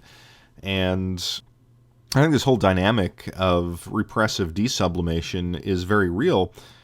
And you see it here with this dynamic of Twitch laying down the law, people pushing the boundaries of the law, and it's extraordinarily profitable. Taboos are one of the most profitable human psychological constructions available, because we all want to probe the limits of the taboo. We all want to get to that other side. We all want that fulfillment, but society will never give it to us. And this is just kind of a microcosm of that entire process.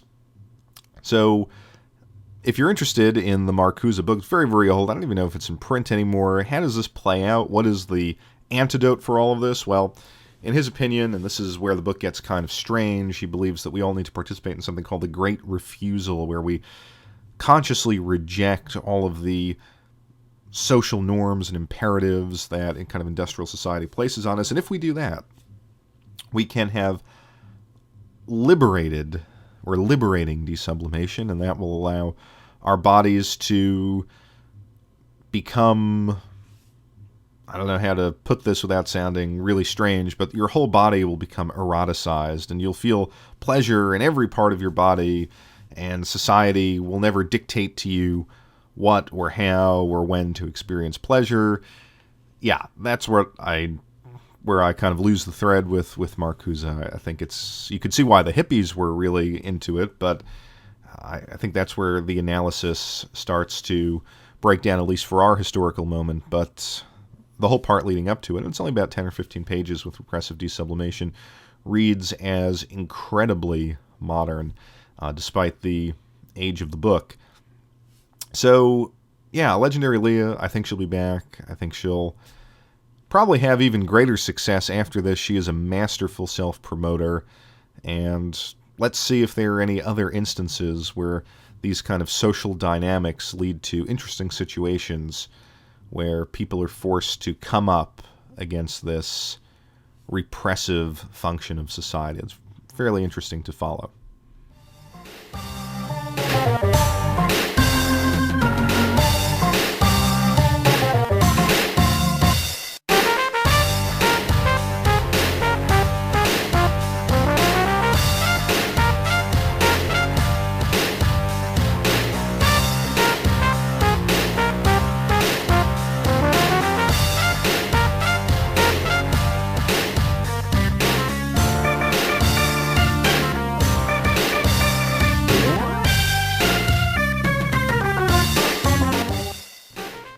So this next segment is going to kind of be more of a stream of consciousness type of rant. This is a topic that I've wanted to discuss for some time, and that is why gaming has not really found a reasonable adaptive difficulty. And what I mean by that is I frequently find that when I play a modern video game, I find that if I put the game on easy, it's way too easy and destroys all of the fun. If you stick it on hard, it gets really, really difficult in a lot of cases, and that is not a terrible amount of fun. And then you kind of put it on normal, or sometimes it goes normal hard, very hard, and the normal is okay, but it's still not terribly fulfilling. Now, I know that sounds somewhat contradictory, but I'm going to kind of break this down by a couple of different genres where I think it's a problem. Now, I typically find that the first-person shooters, and I'm not a big first-person shooter fan, but I typically find that in those games, if you stick it on easy, it becomes kind of a romp, and I guess to a degree, feeling like a super-powered boss character, a godlike character, and mowing down tons of people. I can almost see the appeal of that, and I think in certain instances I have definitely enjoyed that, especially back in the old days when you could stick in the cheat codes and just kind of use your infinite ammo or used your enhanced abilities as kind of a way to explore a game level. And I've done that from time to time and actually enjoyed it, but kind of for an everyday gameplay, it's kind of simple. You know, you can take tons and tons of bullets, but then when you stick it on hard, you're on a one-hit kill, or it just seems like you really need to utilize cover, or the opponents become bullet sponges, and it invokes a kind of tedium. So I think there I would like to see kind of a happier medium where I still feel powerful, but I nonetheless have to really pay attention to certain parts of the game. Now, I think actually Halo 5 did a nice job of balancing that. I think you did feel quite powerful at times, but then also based on, I've talked about this a bit, it's the geometry of the level, the terrain, and the placement of the bosses, or the placement of the characters, didn't really have bosses per se, created the challenge, and I really enjoyed that. Now, another genre in which this problem is incredibly irritating is the sports genre. And I do play a fair amount of sports games, as I've said many times, because a friend of mine is a big sports game player, and so when we get together, we play sports games, and I've always grown up and enjoyed the occasional sports game. And what I've realized is that today it seems like the disparity between easy and normal is so outrageous that you can't actually have a competitive game if you're on easy. It's so easy that it is really dreadful. And I get it, maybe you want to learn the mechanics of the game, you play one match on easy and move on, but then when you go up to normal or semi-pro or hard, I typically find in a lot of games, the focus becomes very defensive. Whether it's, take for example, FIFA 16, which I've recently been playing. If you put that on the harder difficulty settings, it becomes a battle in the midfield, and so much of the game is about positioning and precision passing and fighting so hard to kind of create that slight opening where something offensive can happen. Now, you may argue that's the way that soccer is. I get it, but from a gameplay standpoint, it's pretty irritating. I think the same thing with Madden. When you pump Madden up to the higher difficulties or you play against a very skilled player like my friend is, you have to go into all sorts of machinations with the playbook and shifting your defense around. And again, I get that is part of football, but it's not a fun video game mechanic. NBA 2K on the new whatever version started off here on the 8th gen, I think it was 14 through 16, is notorious for this, where the game becomes so technical, so defensive, that you can't do some of the things that make basketball fun, like dunking and making incredible spin moves and passes. And I think so much of the sports genre so much of the appeal to sports, I should say, is the incredible. It's kind of the superhuman. And I think video games need to communicate that. They need to give you the chance to do all sorts of cool stuff on the field, on the court, on the ice, but nonetheless allow you to have close competitive games where, maybe you'll win, but you really have to fight it out. But it's not defensive to the point. You don't have to be an expert in the sport to have those games. I mean, you think about something like NBA Jam. Now, I'm not saying that the sports genre should go back to the NBA Jam style. I mean, I think NBA Jam was fun for the time, but I don't want games to be necessarily that arcadey.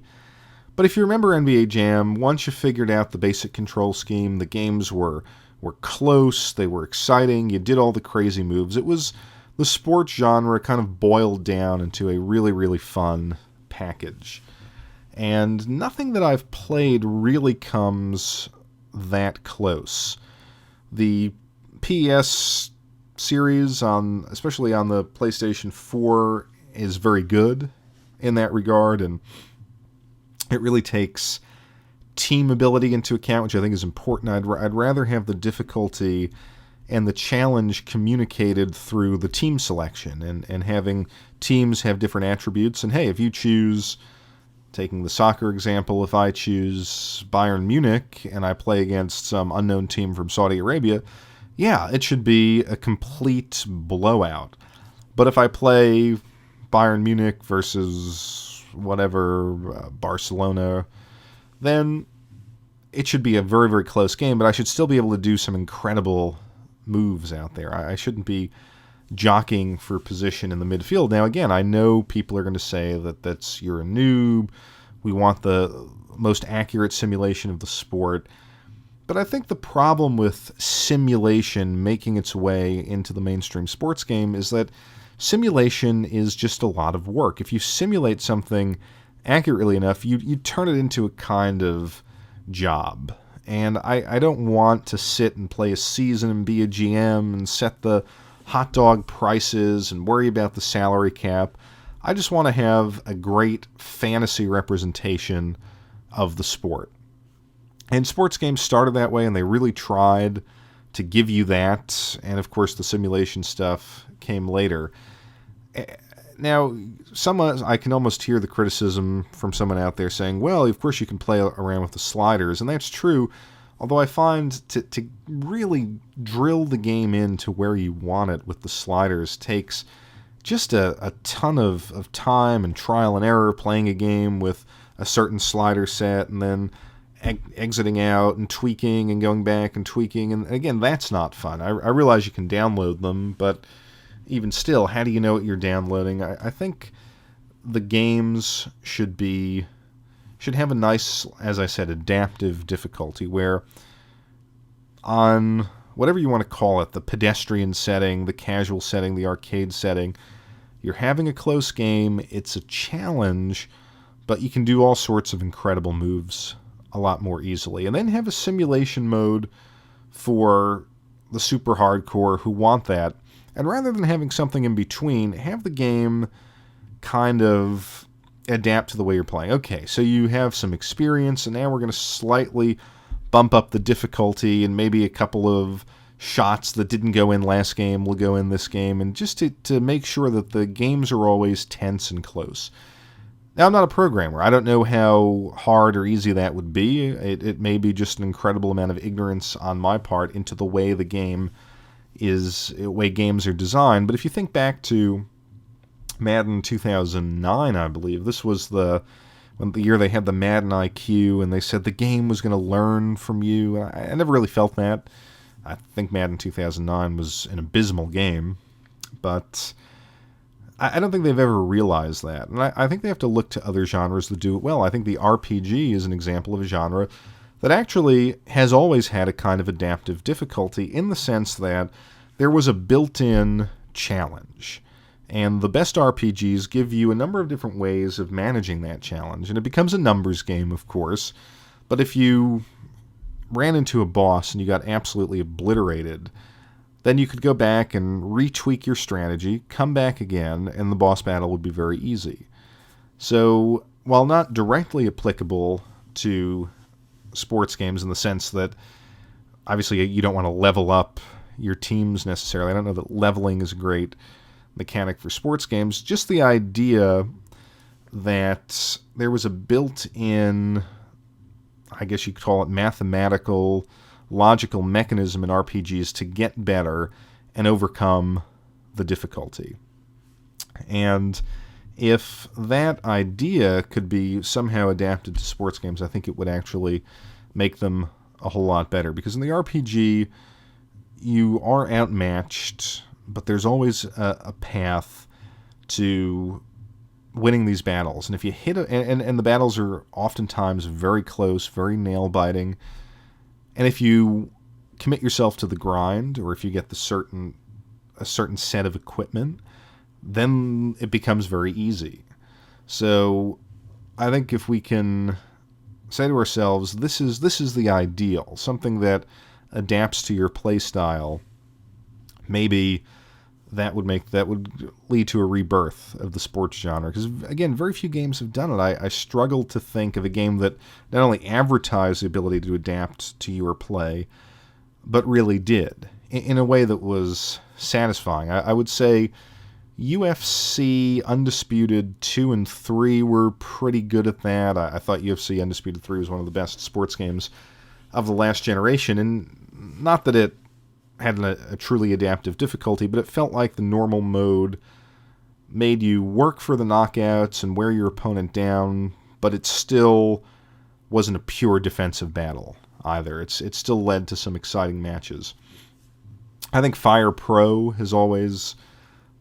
Wrestling has been able to do that to a degree, but if anything, I think the sports genre and the FPS genre and video games in general need to see difficulty and challenge as two kind of distinct things. You want challenge, and you want to overcome challenge, and I think a lot of the fun of video games happens in overcoming challenges.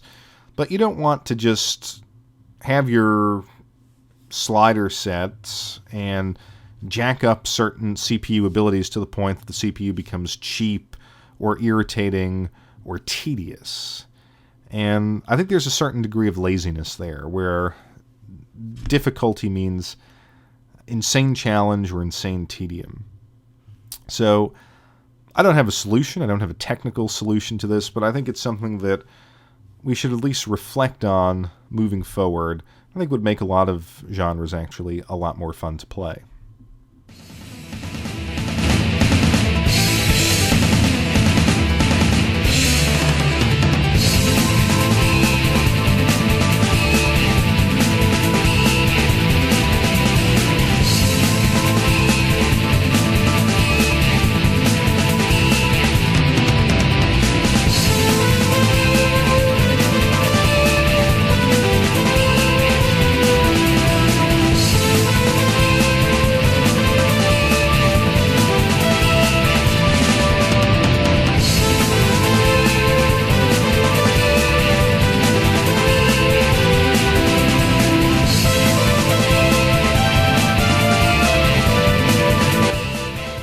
wanted to touch on this brief story and I think lesson about the dangers of corporate rhetoric when it comes to gaming.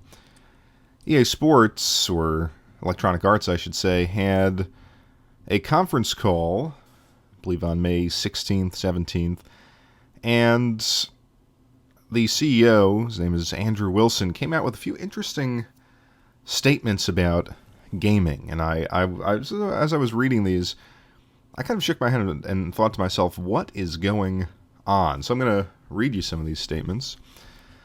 He says that, quote, once you get past air, food, water, and shelter, you get to social connections, a sense of belonging. You get to self-esteem, overcoming challenges and building self-worth. And you get to self-actualization, creation in a living world. All of those things are embodied by entertainment.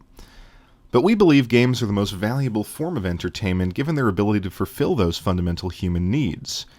And I've already talked about the fact that games now are the predominant form of social connection for many of our players. We are providing a challenge in the games that we make, and people are growing inside of those economies. In a world of digital content and user-generated content, we are providing self-actualization for a great many of our players. Now, that should strike people as absolutely absurd. So essentially the argument here is that EA games are a stand-in apparently for meaningful integration and self-actualization in the world, which was intrinsically a kind of individual experience. You couldn't get it from just locking yourself in a room and playing a game, or going back years ago just sort of reading. You needed to go out in the world and have some sort of engagement with it. But now apparently EA is fulfilling that fundamental human need, self-actualization within a game of Madden. I mean, are we supposed to play those stupid card games for real money and grow within that economy and feel a sense of self-worth because we're doing well at Madden or FIFA or NHL? And on the one hand, you could just say that this is advertising gone bad, and what's so different about this than any other kind of hyperbolic advertising speak. And to a certain extent, that is true. But on the other hand, I think there's a trend in a lot of technology evangelism, I guess if you want to call it that kind of suggests that our experience within these digital platforms is actually the foundation or the location of authentic human experience. It's not individuals interacting with each other. It's not having kind of a meaningful or engagement with the world or sense of purpose. It's simply whatever it is that they allow you to do in the platform becomes meaningful human experience. And that's a very dangerous road to go down. And it's kind of interesting where he takes this. So he starts off with that, and then he goes on to say that I think we have the best talent in the industry, the deepest portfolio of IPs, both now and in development. I think we have taken the time to invest in core technology, both at a digital platform level and an engine level, and we have reoriented the company away from units sold to hours spent. Let's see. He goes on to say that our industry operated for the longest time on the 6-year refresh rate. Now it's a 6-month refresh rate, and it's asynchronous with our friends. We don't necessarily upgrade our phones and TVs at the same time. So there's an opportunity for a single infrastructure.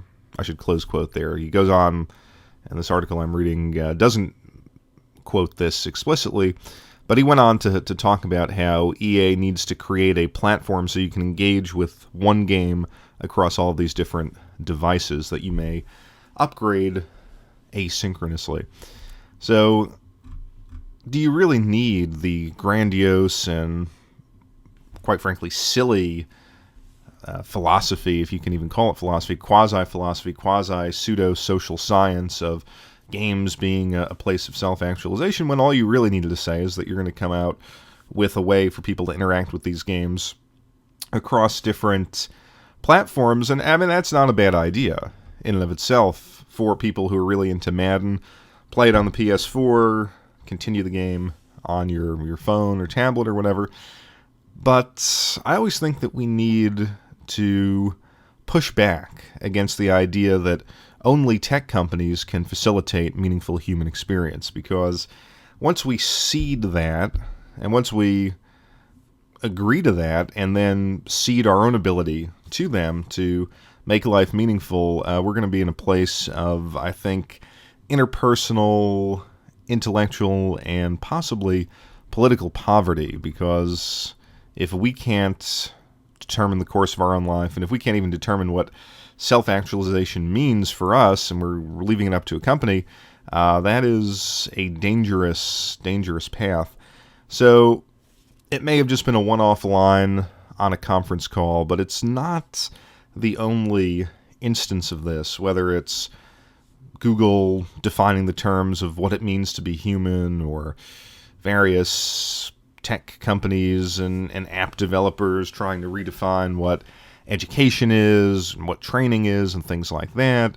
To say nothing of, I guess, all of these dating sites that now provide a supposedly meaningful way to find a partner. It's something that I think tech enthusiasts don't necessarily need to agree to, and it should be pushed back against. And I've never seen games as a site of self-actualization. We, as I pointed out in the piece on art, why can't it just be a fun diversion?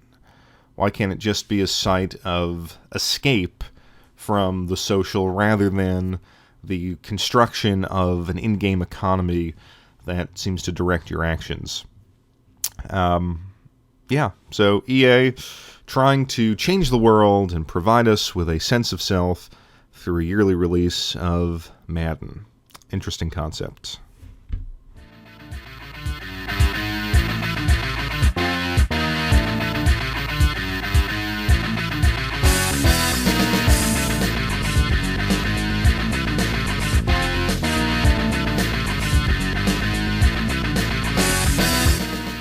Alright, I wanted to just end part one of the modern segment here on the podcast with a couple hardware updates. Update number one, the benchmarks on the GTX 1080 have come out, and they are incredibly impressive. They really do back up a lot of what was in that NVIDIA presentation earlier in the month. It is the single card king, quote unquote, the power claims, power draw claims, and heat claims have proven accurate, at least in the tests that have come out thus far.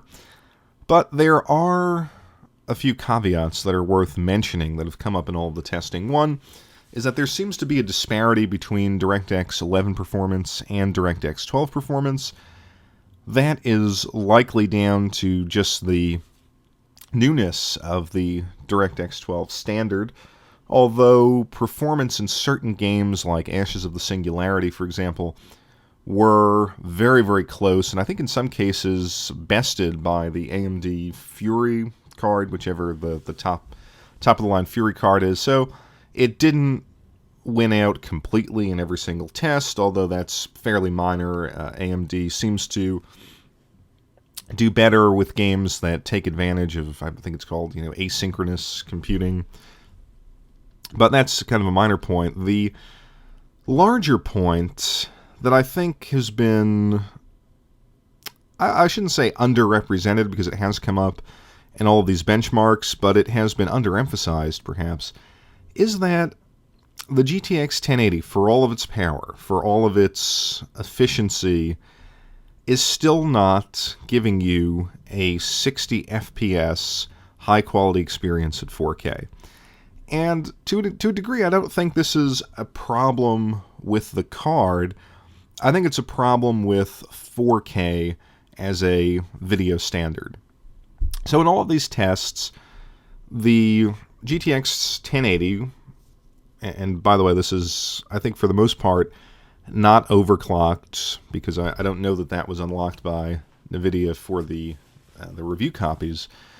But if you look at the numbers, it's giving you a very playable 4K frame rate for a lot of these games, between 38 on the low end to about 55 on the high end. In some cases, I think we saw 1 or 2 60s. But with a lot of the times with very high settings, not ultra settings.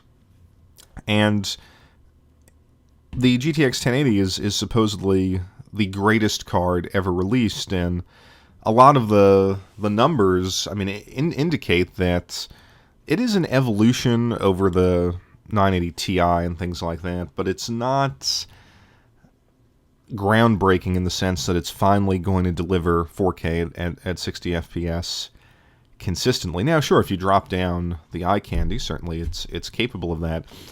But you've got to ask yourself, this card was in development for, I think, a year and a half, or this chipset, this Pascal chipset, and it still cannot give us 4K at the same level that we have 1080p. I mean, it cannot, or 1440p for that matter. It is not capable of maxing that out. And you have to wonder if, and I've thought about this and talked about this to a degree with just sort of TV technology, 4K as a standard has been so slow to catch on. Was it even necessary? Was it the tech industry saying, well, we can produce panels that pack tons and tons of pixels, and we can create these 4K panels and 5K panels, and yes, I think over in China, a company has come out with an 8K panel, so we can do this, but we don't have the hardware to drive the panels, nor do we have an ecosystem of content, in the case of Blu-rays and things like that, to justify adoption. So what is the point of 4K? I mean, does it look great? Yes. I've had a 4K computer monitor, and the couple of YouTube clips in 4K looked very good. But when I throw those up on my OLED 1080p panel, they look also pretty good. It's very hard to tell the lack of detail. And when you think about PC games as being one of the few sources of content that are actually, you can play and view in 4K, it's unfortunate that we still can't get that sort of baseline 60 FPS benchmark that we want. And I sort of fall in the camp of people who think I'll sacrifice eye candy for a buttery smooth playable frame rate. So it's not to say that this card is not worth buying. I intend to get it. It's just simply that how long do we have to wait before 4K becomes a true successor to Full HD? We're not seeing it with Blu-rays, and of course this year, 2016, we've seen the first UHD Blu-ray players, but not a ton of content. And the rumors are, oh, well, if you want 4K, 60 FPS, you're going to have to wait until 2018 or 2019 when they release the next card. And really, why do that? What is the point of continually delaying 4K? If it's not possible to really get that quality 4K experience, this to me seems like a misstep, just like 3D was back in 2010, 2011.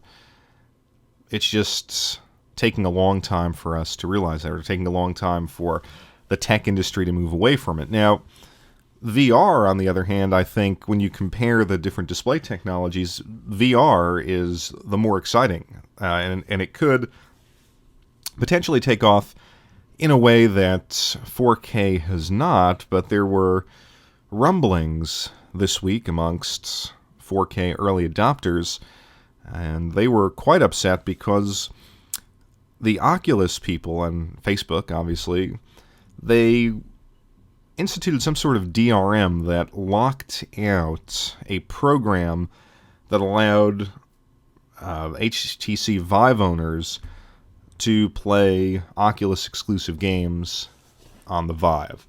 And if you looked on Reddit and stuff like that, all of the VR early adopters were going crazy and saying, oh, I knew this is what Facebook would do and all the rest of it.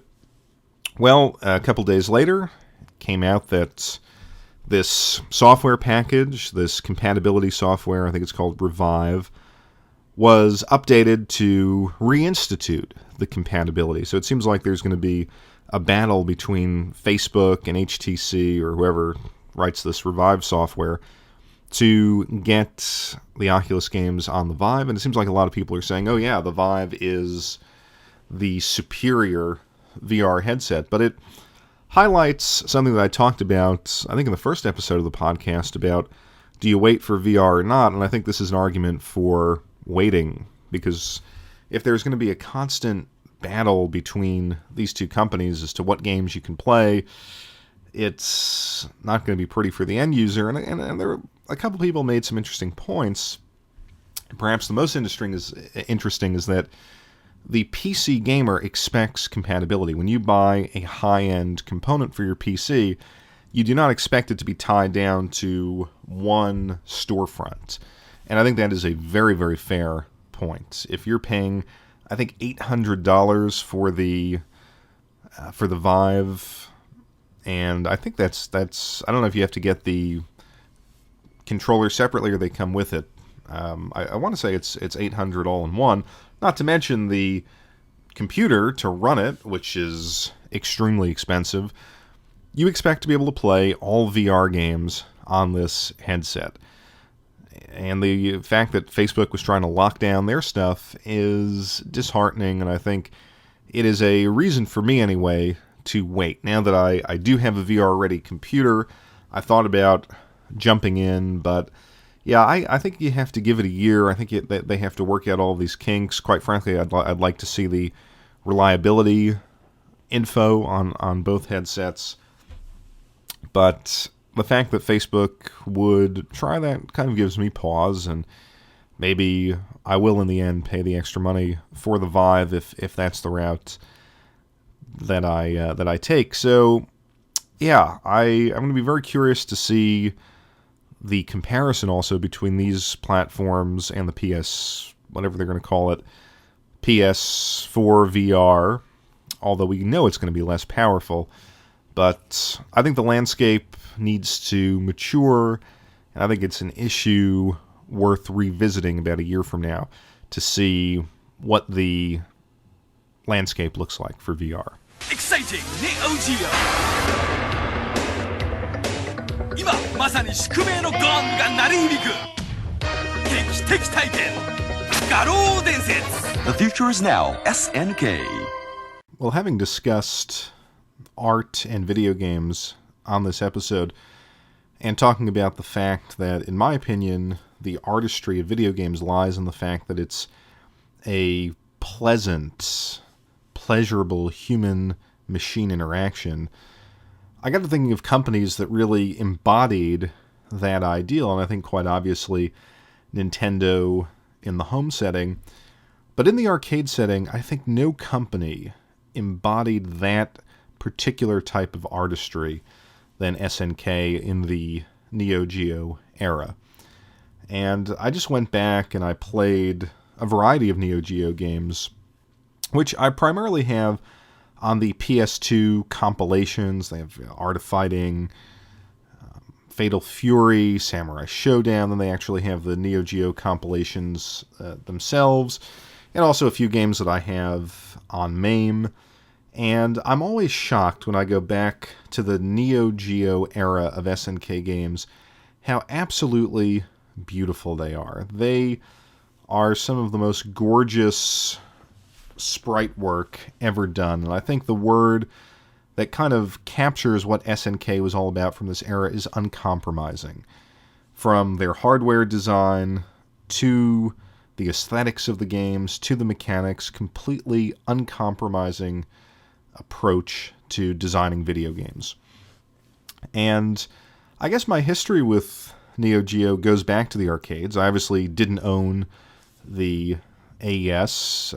Very few people did. I talk about in my expensive launch consoles video over on YouTube that there was a rumor that someone in our town had a Neo Geo, but we could never figure out who it was. But launching at, I think, $650 to $300 a game, they were so uncompromising that they actually priced out a lot of the end users. But when you look at what the console, what the arcade machine was designed to do, it was pretty incredible. And it was communicated beautifully through those early 4-game arcade cabinets that you saw cropping up in the, I guess, early 90s, at least where I lived. And I guess my earliest memory goes back to a place called Bowcraft. And Bowcraft was a amusement park / arcade in New Jersey. And they had in those days, it still exists, but they had in those days a big tent filled with pinball machines and video games. And I remember the Neo Geo machines coming in and being quite intrigued by them. There was just something magical about those red cabinets, and I would have to say that they were kind of secondary. I think a lot of people have brought this up, that back in the early to mid-90s, it was Street Fighter, and you wanted to get on the Street Fighter machine, you wanted to get on the Mortal Kombat machine, but in a lot of good arcades, they had one or two of these machines, and they were always fun. They may have been an afterthought based on what we wanted to do, but you always felt like you got your money's worth. Now, my fondest memory in the arcade would have to be, again, early to mid-90s. My parents spent a weekend in Atlantic City, and they brought me with them, and they were in, let's see what the hotel was. I believe it was Harrah's.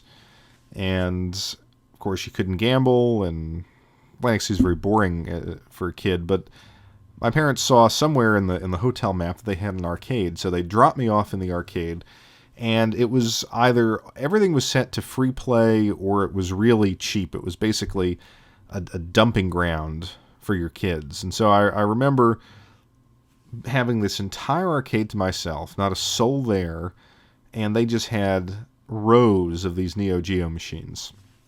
And I remember just going in and playing a ton of games. That's where I first played the Metal Slug games, Samurai Showdown, Baseball Stars, Turfmasters. I believe they had one of the side-scrolling beat-em-ups. I believe it was one of the Sengokus, maybe Sengoku 2, and a host of other things that I probably can't remember. The Vietnam game, I think. There was a King of Fighters.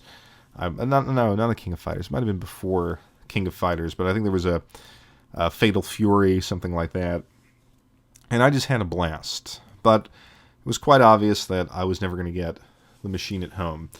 But if you go back to any and really all of those games, and even some of the third-party games that appeared on the Neo Geo, just the commitment to quality was there. Just beautiful control schemes. If you remember, if you've ever held a Neo Geo controller in your hands, just the gorgeous tactile kind of clicky feel of the joystick. I mean, these were quality components. Even the Neo Geo CD controller feels really good with the clicky joystick.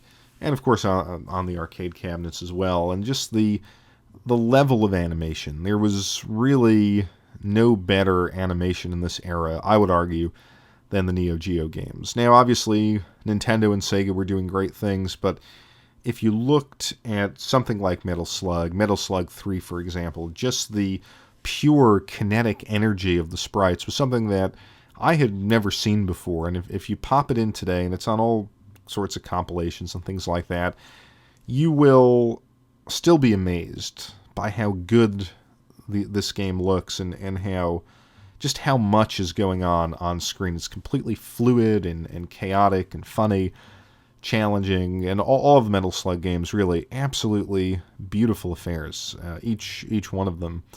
And you take the fighting games, whether it's Fatal Fury, which never really clicked with me with the sort of changing planes to fight, things like Art of Fighting 3, which is one of my favorite fighting games, which really, I think, corrected a lot of the cheapness of Art of Fighting 1 and 2. From as you progress through those games, it felt like your opponents were so overpowered, but I think Art of Fighting 3 got the balance down.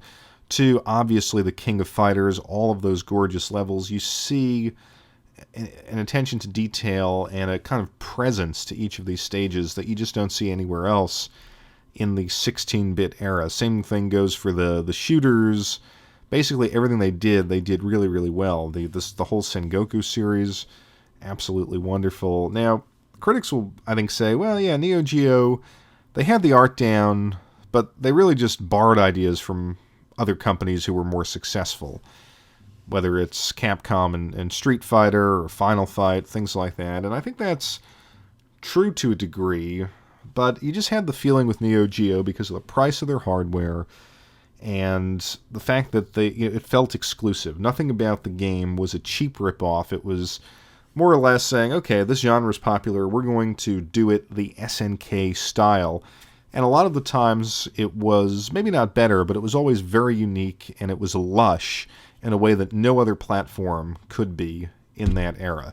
And so it was just a gorgeous assault on the senses. That's the connection back to the art argument, is that this was about as great a human video game interaction that you could have had, I think, in the early to mid-90s. Neo Geo offered something that was truly incredible. And I think today, with the price, as I talked about, of hardware kind of going through the roof, it's really time to explore these things on compilations, because even though they borrowed from so many other companies and so many other genres, I think when you look back, that level of quality just sets the SNK games apart in a way that becomes more interesting as time goes on. There's something about them where you go back and you say, especially if you're a long-time gamer, and I've played thousands and thousands of games, I guess, at this point. It's hard to count, but I've been playing games for upwards of 30 years, and on every console, on every system. When I think back and play through a lot of the 16-bit games, there's just something about the Neo Geo that you can say kind of like, this is the example, this is the high point, and everything else kind of falls in underneath, even if mechanically, for example, like the fighting games, mechanically they couldn't stand up to Street Fighter, and Street Fighter had great artwork, particularly Capcom. It's not Capcom, what am I talking about? Of course Capcom, but the Street Fighter Zero or Alpha here in the States, that was Capcom at its peak. Still don't think that they eclipsed what the Neo Geo was doing, even though that was, I believe, better hardware at the time. So I think, and actually before I move on, I'll just say that one of the things that I think made the artwork so great is that SNK were competing against Capcom, against Nintendo, against Sega, that there was that really incredible competition to have great sprite work. And I think SNK, in almost all cases, really came out on top. I think the tragedy of the era is that not many people got to play these games for long enough. And I look back on my arcade experience, and how long did I ever really play these games? Aside from that day in Atlantic City when I could play them as much as I wanted. You'd throw a few quarters in, but like I said, most of my friends were saving that money for Street Fighter or Mortal Kombat. So I think in its day, the brilliance of the Neo Geo platform and of SNK's artistry really was lost on a lot of people and a lot of gamers, because I know even with the guys with whom I used to go to the arcade, they were not into the Neo Geo. They may as well have been playing the Sega hologram game, the Whack-A-Mole. It was just another thing in a line of other things to do until you could get onto the game that you wanted to get on to. But yeah, I felt like if there was just a way to play these games for longer, it would have been really a breakthrough for a lot of people. Now, this Neo Geo CD should have been that system, but it was a little bit hard to find, I remember, around here, and the load times, of course, were abysmal. So it was a more affordable way to play Neo Geo, but it didn't catch on. And then, of course, the Sega Saturn, the Japanese Saturn, tons of great SNK games. But I think very few made their way over to the States. And then, really, the PlayStation 2 era compilations are probably the easiest way to kind of gain access to this treasure trove of games. Of course, you can, I guess, get them on MAME too. But yeah, there was something about SNK that, to this day, going back, and I don't play them all the time. Maybe once every 2 years, I spend a good week or so reliving the memories on the PlayStation 2 or on the computer. But it always strikes me as fresh and impressive. They're not complicated games, they're not long games, and of course, if you play on MAME and feed enough quarters in, you can clear them pretty quickly. But still, in an age when I think many of us don't have as much time to invest in gaming, a half hour with any of these classic Neo Geo titles is a true pleasure and really worth the time investment. So, yeah, I just have to say that it's overlooked. It doesn't have that nostalgia factor for a lot of us, but if you go back and you really analyze these games, they are some of the most remarkable achievements of the 16-bit era.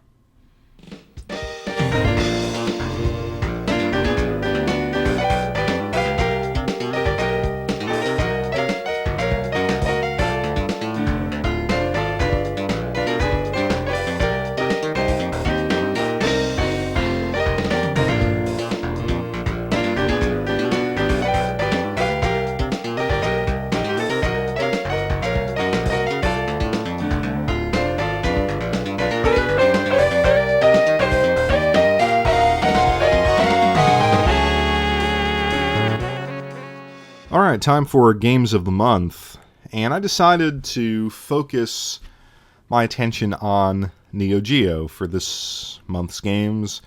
Kind of got into a nostalgic mode for Neo Geo after doing some of the earlier segments here on the podcast, and I decided to seek out some Neo Geo games that I've never played and give them a shot. Of course, I've spent a ton of time with King of Fighters, Metal Slug, really all of the classics. But what about the ones that are under the radar, or that at least I didn't see in the arcades? And I started with Neo Turfmasters. Now, I realize that is not a hidden gem. That was a very popular game. It was on a lot of the arcade machines. It's just that I had never played it. So I decided to give it a go. And I have to say, this is one of the best 16-bit era golf games that I've played, if not the best. It's got a wonderful, relaxing soundtrack. The controls are buttery smooth, and strangely, you kind of think that in an arcade game, maybe they would nerf the controls a bit to up coin-in, but no, I felt like I had more control over this game compared to things like Mario Golf, which is the golf game that I played a lot growing up, and some of the EA titles, which in comparison were pretty bad. This was an absolute pleasure. You get to pick from a number of different golfers from around the world who have different skills. The interface, the club selection, hitting a draw or a slice shot, things like that. Very, very simple. It's actually an easy game to play in a lot of respects, and yeah, you're going to have to throw some coins in to get through and try to play all of the courses, but it didn't seem unfair. And it's so relaxing. It's a kind of game that I could have seen myself just playing, pumping quarters into, just to, as I've always said, just to wait on the Street Fighter machines, wait on the Mortal Kombat machines. So really fun, great, bold graphics. I think a really nice example of what the Neo Geo was capable of. Another sports game that I really had never heard of, but as I was sort of skimming through the different sports offerings, Bowling League. And this I think it was called, or League Bowling, I should say. This is a very, very simple game, but it has a great sort of tactile feel to it. Just the again, kind of like Neo Turfmasters in the sense that the control is very simple but very manageable. And you feel like you have a lot of control over where you're placing the ball and the power and being able to hook it left or right.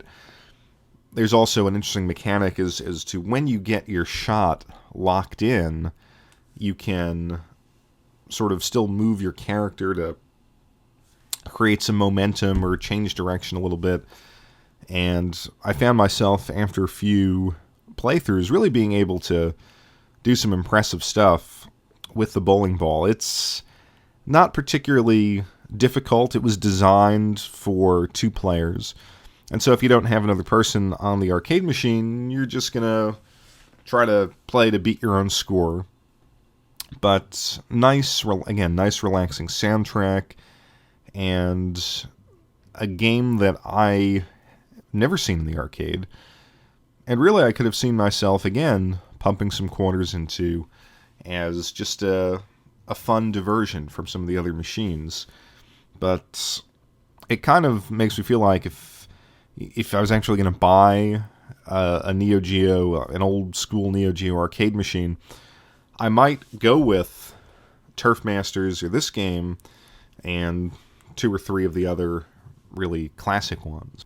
And then we have Commando, which is a game that has gotten a lot of press simply because it's very expensive on the AES, on the home console.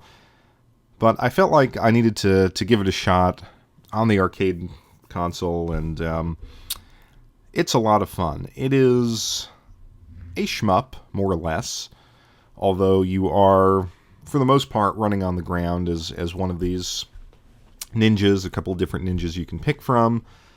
They all have different shot patterns, much like a classic shmup, but they can also, there's a jump button, and if you hit jump and the joystick, you can sort of do acrobatic ninja moves in a variety of different directions, throw stars and things like that.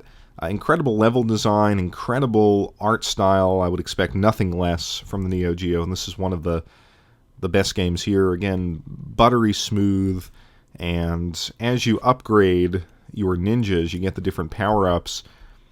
You feel almost like a boss character. You feel powerful in a way that very few shmups offered you back in that day, and it's not terribly difficult because you can absorb a few shots. You have a life bar. It's not just a simple connect point for a shot and then you're automatically dead. So while it's difficult, it doesn't feel like it's stifling you. You really do have a chance to explore some of these levels. They're very short, but they have fun boss characters, good music.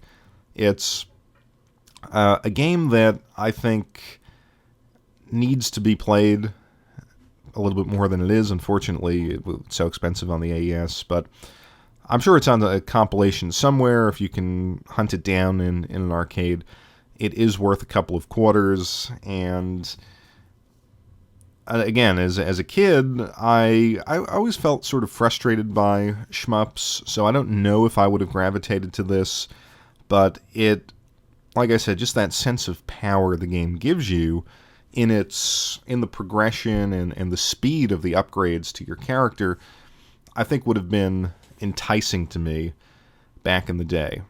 Not going to pay the couple grand for the AES cart, but I think these are 3 games that, each in their own way, highlight what was so wonderful about the Neo Geo. It was a console that could give you just the incredible eye candy and over-the-top gameplay of something like Ninja Commando, while at the same time constructing visually lush and mechanically precise sports games that allowed you to explore different sports that, and again, I'm taking this from my perspective as a kid. I wasn't drawn to bowling. I wasn't drawn to golf, really, back then. But yet, the mechanics, the music, the graphics were such that it pulled you in, and the barrier to entry was so minimal that you could really focus on getting better at these 2 games. Windjammers was another great example of this. I mean, it's essentially Pong, but with this beautiful graphical style and a fresh, exciting control scheme.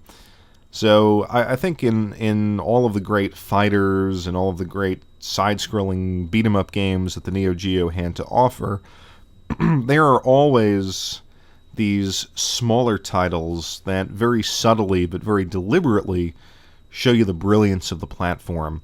And I think certainly these two sports games are examples of that, but Ninja Commando, I think, belongs in that top echelon with Metal Slug and King of Fighters.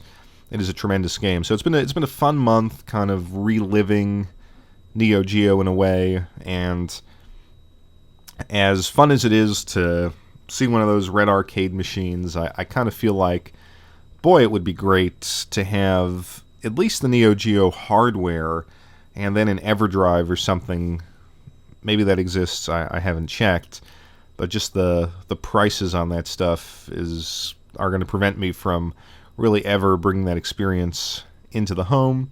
Nonetheless, the compilations, and if you're lucky enough to have a retro arcade in your backyard, which I am, I always find myself going back to those machines, and it was nice to experience this side of the Neo Geo platform that I had not experienced in the past.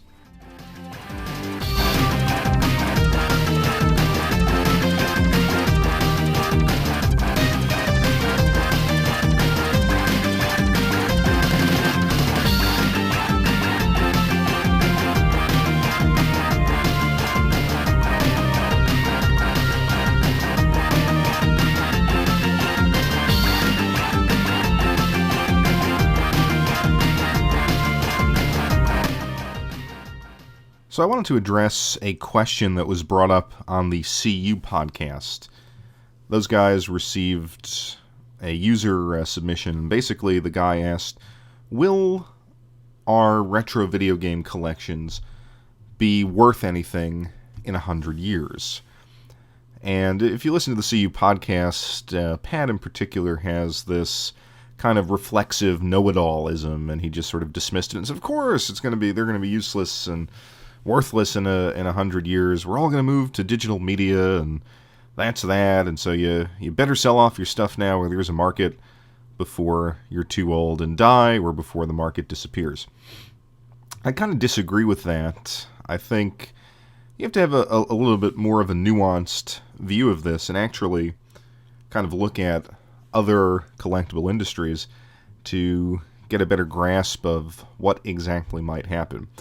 So there are a couple things that speak in favor of the fact that video games will retain their value for the next 100 years. Now, I'm not saying all of them, but if you look at any kind of antique market, there are people who still pay top dollar for things that are 100 years old or over.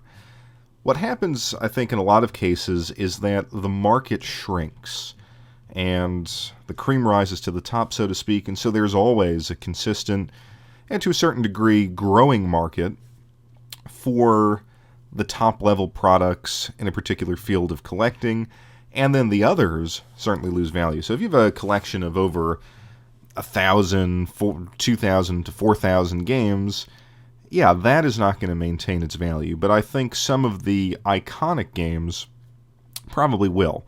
Iconic in their rarity, like Little Samson, but I also think iconic in their quality, like the original Super Mario Brothers, assuming it's in good condition. So I think condition will be king on that. Now, where am I drawing this from? Well, if you look at something like coins, now, coins have quite literally lost their value. Certain coins can no longer be used as legal tender. There are, of course, sort of raw material considerations in the numismatic field. I mean, if something is still silver or gold, it's going to fetch the spot price of silver or gold. But what you've seen, and I have kind of followed the coin collecting industry to a degree, only because it was my father's hobby, so I kind of learned about it through him and went to a couple of conventions and things like that, is there are people who will spend a ton of money on a coin specifically for its historical rarity. And now, obviously, it's slightly different than video games. I mean, the coins are a historic artifact in a way. If you're buying an ancient Roman coin on which you can barely see the face of Augustus and it looks like a pebble, there's still a backstory to that is appealing. Now, I don't think that all video games are going to have that, but I think what you have to realize is that people, I think, are inherently interested in old things. And whether it's comic books, furniture, accessories, teacups, things like that, there has always been and there will always be a market for that. Now, we'll come to a more modern example, baseball cards. Now, this was a collectible that I was really into growing up and that I followed because a good friend of mine is a massive baseball card collector.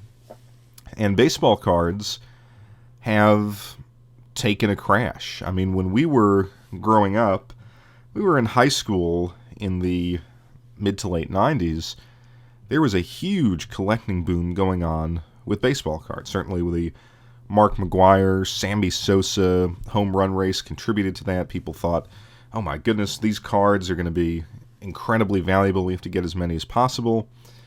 It was a time when the industry fed into that, and they produced all sorts of cards, so there was no longer true rarity. There was kind of manufactured rarity in gambling, where they'd have a special insert or a hologram card that everyone would chase.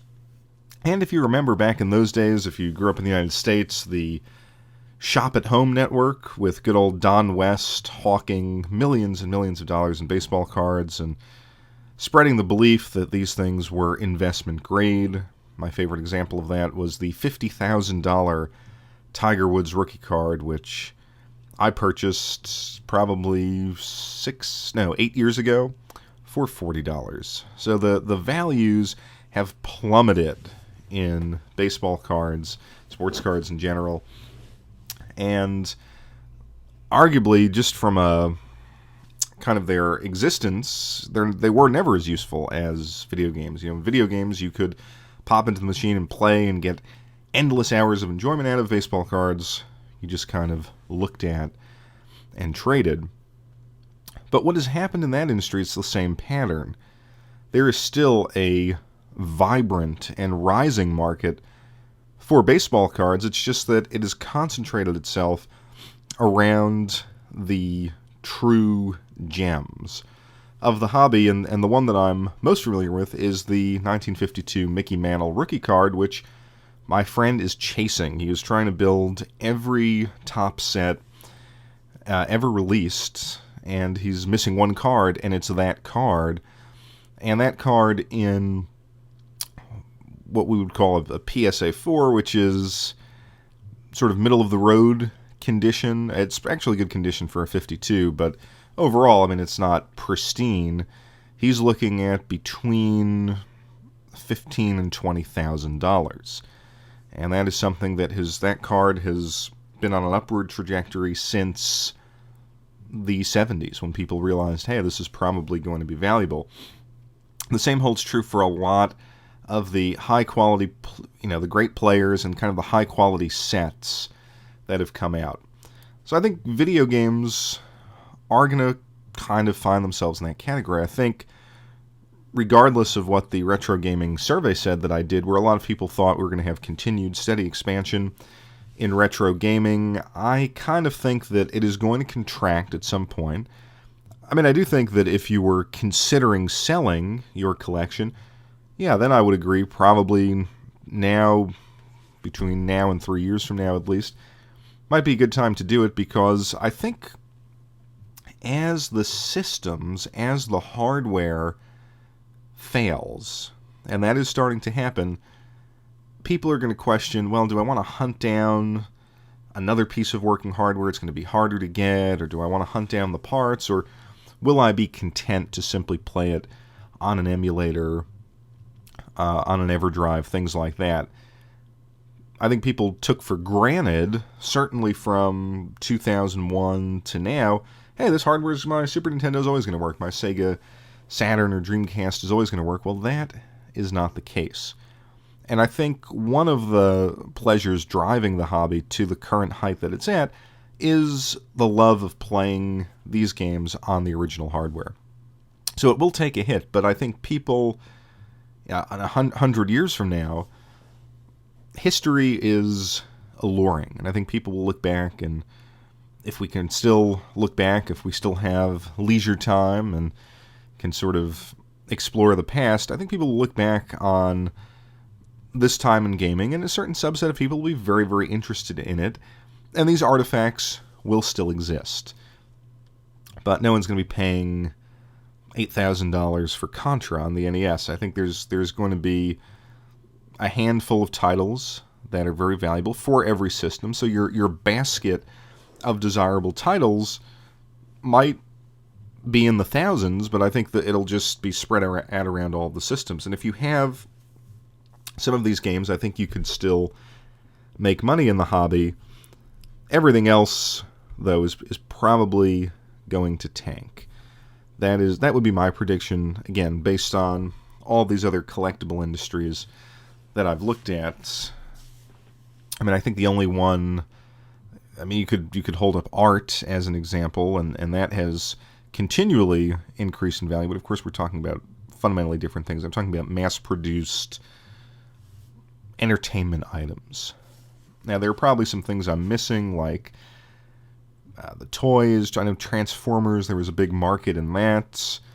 This buddy who's a baseball card collector is also a wrestling figure collector, and he has a line of WWF figures from the 90s that have apparently really gone up in value if you had the boxes with them. But yeah, I think that's where we're headed. I don't think video games are going to be special in that regard. It will follow industry patterns. And so I think the reasonable approach would be enjoy the games you have now. If you're serious about selling, sell off the commons and hold on to the ones that have the potential to be desirable long into the future. I think the RPGs tend to fall into that category, the good RPGs, the iconic Nintendo games, and the games that are legitimately rare in their pressings and things like that.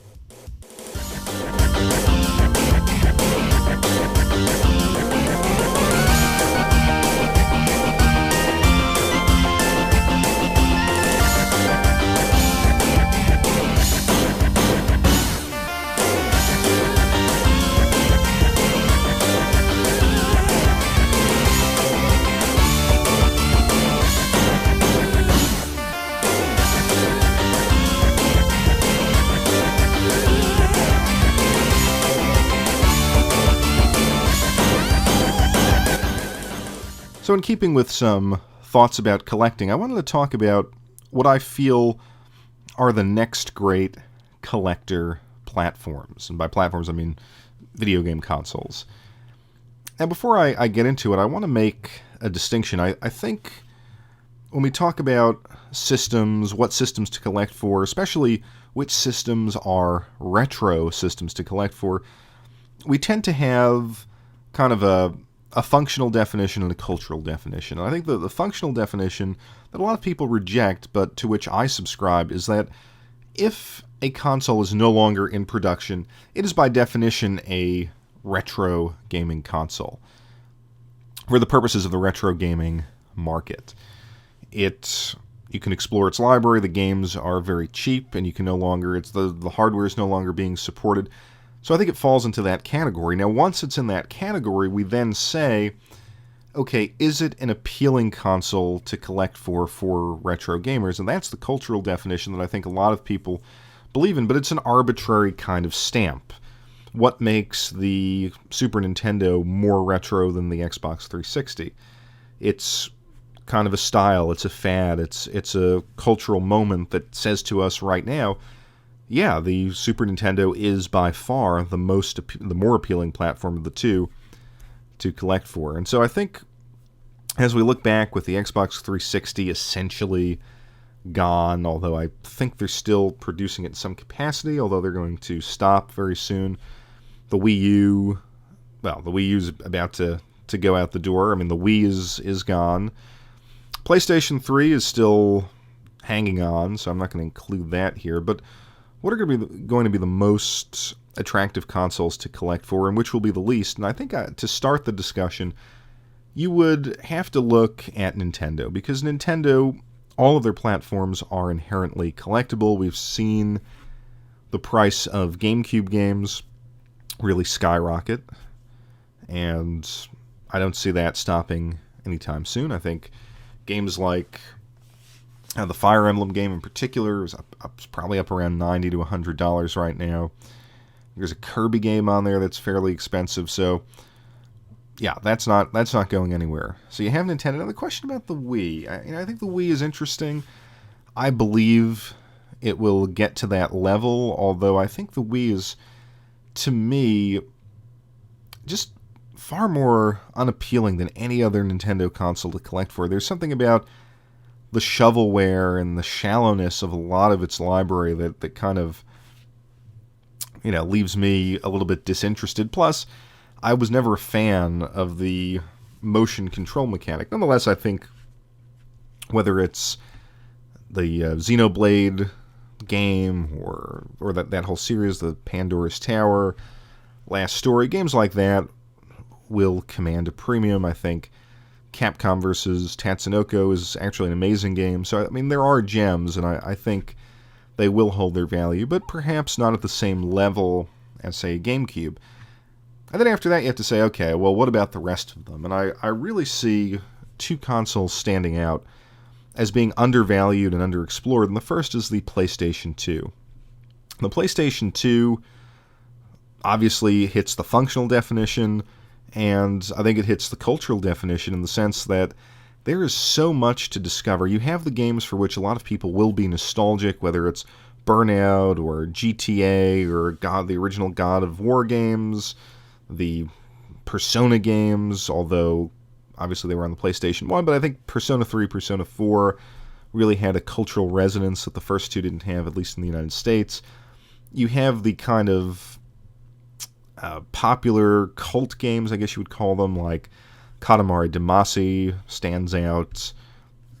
And there are others that I can't think of, like The Bouncer. That might be a kind of a controversial one, but these games, that there are certain pockets that really like. Obviously, you have the Final Fantasy. I wouldn't call that a cult game. And you move on to great things like the retro collections, whether it's Taito Legends 1 or 2, the Fatal Fury volumes, the Art of Fighting volumes, the Neo Geo stuff, not to mention the Midway and the Pinball and all of that. So you have that basket of games, and then you have truly just a ton of undiscovered games that are potentially very good. And here I'm thinking of things like the RPG La Pucelle, which I've heard some people speak pretty highly of. I picked up a game not too long ago, which was a Japanese fishing RPG. I mean, just all sorts of stuff to discover. And I think that lends to the appeal of a retro platform, because there's still this territory that you have, and you have no idea what's in it. You can kind of go in and discover so many games for a very, very low price. That's why I always love the import Saturn collecting. So I think and of course, genres that appeal to everyone. I mean, it has every single possible genre. It has a lot of, whether it's the PlayStation Eye or the Namco gun or the dance pads, a lot of different peripherals to explore. So the PlayStation 2 is a strong choice, and it's still very cheap in many cases. So I would lean there. I think at a slightly higher price point right now, although not at a price point that makes it inaccessible, is the PlayStation Portable. I think the PlayStation Portable is going to go down as an amazing system because of all of the great JRPGs. I've talked about it on the YouTube channel a few times, but just tremendous stuff. Whether it's the Ys games, there's a great Joan of Arc. I mean, tons and tons of stuff. Even the obscure ones like Hexy's Force and the Groan Lancer. The next edition of that was on the PSP. and I am blanking on the one that supposedly starred, which I've never played, but KJ Inafune's niece or something. It's a visual novel. Of course, they're the Hakuoki visual novel games. So I think that's the sort of stuff that will appeal to collectors, especially if there is a way to play them more easily. Like if there was, and I guess you can with a custom firmware, burn them to your PSP, but if there's some device where you can actually stick the UMD in and play, I think that is going to really, really bump up the price of the PSP. So I think there's room to grow, although, again, some of that stuff is pretty expensive. Then you move on to the original Xbox. I think the Xbox is undervalued, but I don't see a lot of room for improvement. I don't see, as far as price and desirability go, I'm not seeing the kind of love for that there are for other platforms, and I can speak for myself. I have a fair amount of original Xbox games, but I rarely play it, and there's nothing that really strikes me. The only game that I really want to play is something called The Wild Rings, which is a Japanese wrestling game from the mid-2000s that looks really, really good, but obviously you have to hack it somehow with like Tom Clancy's Splinter Cell to get it to play the foreign games. Now, I'm sure I'm missing something, but I just feel that compared to, say, the PSP and the PlayStation 2, the original Xbox is not that appealing from that sort of cultural retro standpoint. And then, of course, we have the DS and the 3DS. Of course, the 3DS is still out, but the DS, I think, is going to rise. I think that, again, that has that Nintendo built-in advantage, and there are, of course, a lot of good games for that system, a lot of RPGs, a lot of things like Contact, games that were really off the beaten path. Then there was that Squaresoft or Square Enix game, The Worlds Is Not Enough. I'm blanking on that title. You have a lot of Shin Megami Tensei games, Strange Journey, Devil Survivor, things like that. So I think the DS probably has not reached, obviously, like the Game Boy Advanced level, where some of the stuff is going to be really expensive. In box, of course, there are no, or very few, I guess, paper boxes, so I think that's going to drive the value down a little bit. And then you have the Xbox 360. Now, the Xbox 360 is an interesting one because it does actually have a fair amount of what I would call uncommon, unique games, if you look for them. I mean, one example are all of the Japanese cave shooters, which, admittedly, some of them, Death Smiles came out here. There was the helicopter game, or was that PlayStation exclusive? The Rising Star Games one. Akai Katana, those came out here. But most of them were released in Japan. However, they are all compatible with the original, or the Xbox 360, no mods needed. So I think all of those great Espegaluga, I think it's called, 2, Mushihime-sama, Futari, all those games you can actually import and play. So I think just that alone is a nice little vein of rarity that you can discover. And then, of course, believe it or not, a lot of strange Atlas JRPGs that I believe are exclusive to the Xbox 360. Now, I am blanking on the title, but it's a World War II RPG, and it actually has Hitler in it. Very odd, very unique. There's 2 or 3 Atlas games that you can check out. There are also, and I actually think there will be a collector's market for this eventually, a lot of downloadable only titles that eventually got a physical release, whether it's the Capcom collection. There was, let's see, obviously Minecraft, things like that. So you can collect for those, but I think overall the Xbox 360 has this feel of a commodity console. It was the default, and there's a lot of sports games, a lot of Call of Duties, all of that stuff I don't think is going to be collectible. But it'll be interesting to see how these few examples of rarity will hold up. But I think that's, like I said, from all of those, if you got a ton of money, just buy up all the Nintendo stuff, obviously. But I think the kind of the nice medium is the PlayStation 2 and perhaps the PSP, and we'll see how it does in 3 or 4 years. I'm going to be interested to see if, how far can we push the cultural definition. Is the culture of retro gaming exclusively 8-bit or 16-bit or a little bit of 32-bit in its focus, or will the nostalgic kind of shift eventually to the PS2, the original Xbox, and so forth? So it'll be an interesting development, and I look forward to seeing it play out.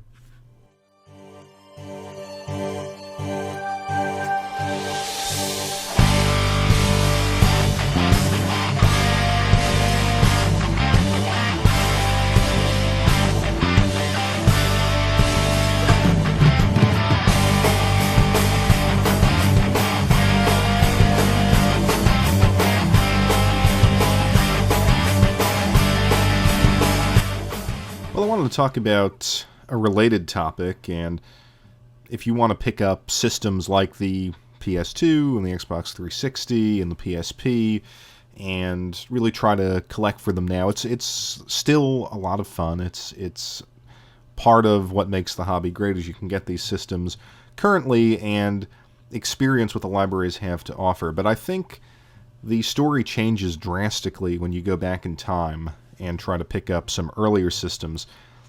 And the other night I just had this feeling I haven't purchased a retro console in a long, long time. In fact, there are not many retro consoles that I don't own. I mean, I have the NES, SNES, Virtual Boy, N64, the whole line of Nintendo, the whole line of Sega, although I don't have a 32X, but that really never did it for me.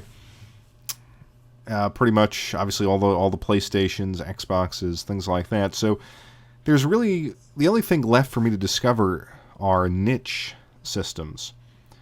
And I figured I'd go online and take a look. And actually, I've done this maybe a few times. I shouldn't say just a couple nights ago. That was the most recent example. But I've done this pretty much since the start of the new year. And I've looked at a couple systems that I've always wanted to own but never had the chance, or systems that I just never thought about owning and thought perhaps, well, maybe now's the time. So the first one is a system that I've really wanted, I've always wanted, really, and that was the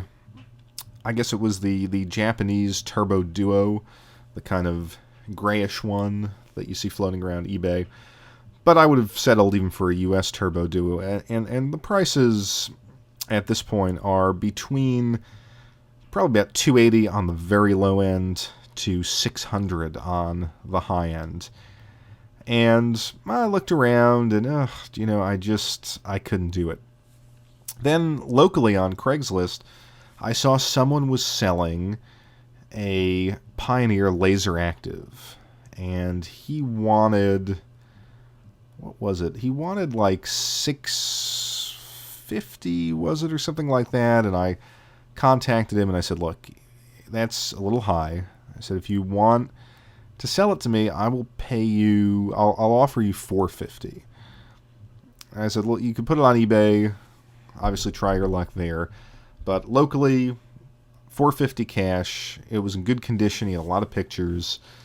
It came with the Sega pack, came with, I think, 2 Sega controllers, a bunch of Sega CD games. It would have been a good deal at $450. And he agreed. So, as things go on Craigslist, we had set up a time, and that was partly my fault. So I couldn't meet him the day we had this text interaction. So we had set up a date. It was a couple days later, and then eventually got back to me and said, look, no way, you're trying to screw me. I'm putting it on eBay for $850. I said, well, okay. I said, if you change your mind, you know where to reach me. I'll even give you $500. But he never got back to me, and I didn't bother to go look on eBay to see if he actually put it up there. A lot of money to to spend on the Laser Active, but it was in good condition. It had the remote, and he had a bunch of Sega, nothing super valuable. He had a bunch of Sega CD games, a couple Genesis games, and a stack of laser discs. I figured, based on the rarity and the fact that it was a pretty good bundle, I would have given him $500. So that fell through. I then was looking at the Neo Geo, well, the regular Neo Geo AES, and those things pretty much haven't dropped in price. They're still in the $600-700 range. Occasionally, if you find a dinged up one or one that doesn't have a controller, you're in the $300-400 area. Neo Geo CDZ, which is also going for $300-400. I looked at the Neo Geo Pocket Color, which I guess I could have picked up for about there was a bundle for $145 with a couple, I think it was, more than a couple, it was like 6 games. That was approaching the reasonable territory, but again, it doesn't have the backlit screen. Am I really going to sit there and play it, or can I just get the ROMs online? And of course, buy the games before I play the ROMs. So I just came to the realization, it's like, I can't do this. I'm not going to spend this much money when the retro electronics actually cost more than modern electronics. It's just very, very hard to justify, especially because I have all the systems that I grew up with and loved, and I got them at a point where I either had them from way back in the day, or I got them at a point where they was still reasonable on eBay. I mean, I got my Dreamcast for $20 shipped on eBay in good working condition. I got my Super Famicom for, I think, around $40 or $50. My Sega Master System, which was my only garage sale find, I got the Sega Master System glasses, 2 controllers, the gun for $10. And you're just not gonna find those prices. And I think we're living in a time now in 2016 where we are in a kind of golden age of hardware. The price to performance is so incredible. So I was asking myself, well, not that I was seriously going to buy a Neo Geo AES, but I asked myself, look, $700 for a Neo Geo AES, and this one had 2 controllers and no games, and the games are still fairly pricey. There was a point where the AES games had dropped off a little bit, but now they're climbing again.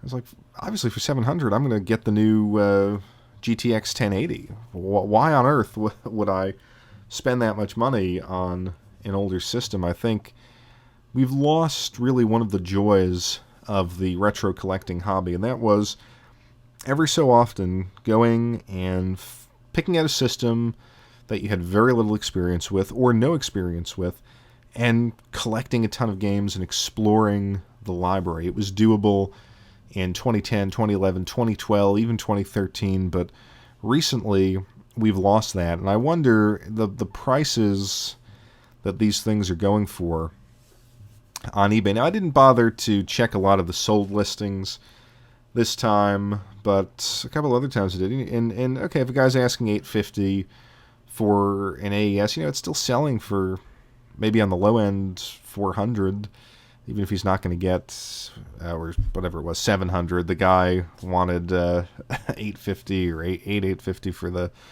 Laser Active. So is it going for that? No. I mean, I remember checking the Laser Active prices, but they were still $300-400. It's tough. Even my Laserdisc player, which I got for, I just did a video on that a couple months ago. I believe I got it for $140, something like that, shipped, and that's even still expensive. So retro hardware is, I think, I'm just not sure who it's appealing to anymore. I guess if you're new to the hobby and you've got a ton of money, what does it matter? But even then, think of the quality that you get a lot of these systems, that you get with a lot of these systems. The Laserdisc player, for example, now it's completely functional, and it was a higher-end player. and I've seen this particular model go for well more than 140. It's not in the greatest condition in the world. It was listed in good condition. It's kind of scuffed up on the top. It's got some dings and dents in the face. It's one of those Pioneer models, which in good condition have that nice sort of metallic or glossy, in this case metallic, faceplate, and that's kind of dinged up, and it won't read discs. I mean, it reads the disc eventually. As soon as you put the disc in, spits it out. You got to put it back in, and it will play. So I've always just thought, or I'm starting to think anyway, I'm not sure where this part of the hobby is going. Now, obviously, if you have functional hardware, the rise in the price of games is not so bad, because if it's a good game, it's a good game. And while I wouldn't pay whatever, $1,000 for Little Samson or whatever that's going for, I think if you really wanted to play Chrono Trigger on the Super Nintendo, if you got it for $150 loose, it's a lot of money, but it's a really good game. I wouldn't personally... Well, I've played it before on the SNES, and I now have it for the DS. But even expensive PSP games, expensive, GameCube games, stuff like that, I could see paying $80 to $100 for a good GameCube game. The Fire Emblem on the GameCube, for example. Obviously, and I'm thinking of like Snatcher on the Sega CD. That's a good game, not for $400. So I think the rise in... And I'll give you another example. I picked up Project Justice, and I overpaid on that for the Dreamcast. I got it for, I think, $120, and that's overpaying. Probably 80 or 90 was fair, but that was an impulse buy. But you know what? That was a good game, and I enjoyed it. And I feel like for the fun I got out of it last summer, that was fine. But the hardware is a non-starter, not only because of the comparison to the tech that money will buy today, but also because then you have to buy games for it, and it's not easy to find lots, and it's not easy to find a ton of reasonable games. So I feel like, and I hate to say this, I feel like the hardware end of the hobby is slowly dying for the mainstream. Now, amongst collectors, yeah, it's going to stay...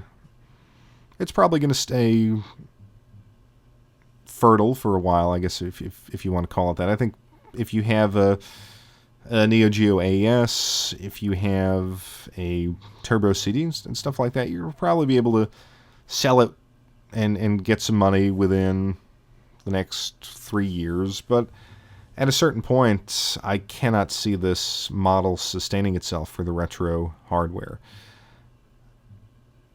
Of course, I'm going to go back to what I said about the retro games being worth money. I mean, I think condition is king, and certainly once we start seeing things break down en masse, and it's not going to be that easy to find a functional Genesis, and that's something that's going to happen, I think, in 10, 15 years' time, then you might see an upswing again. But for right now, I'm not really seeing where we're going with the retro hardware.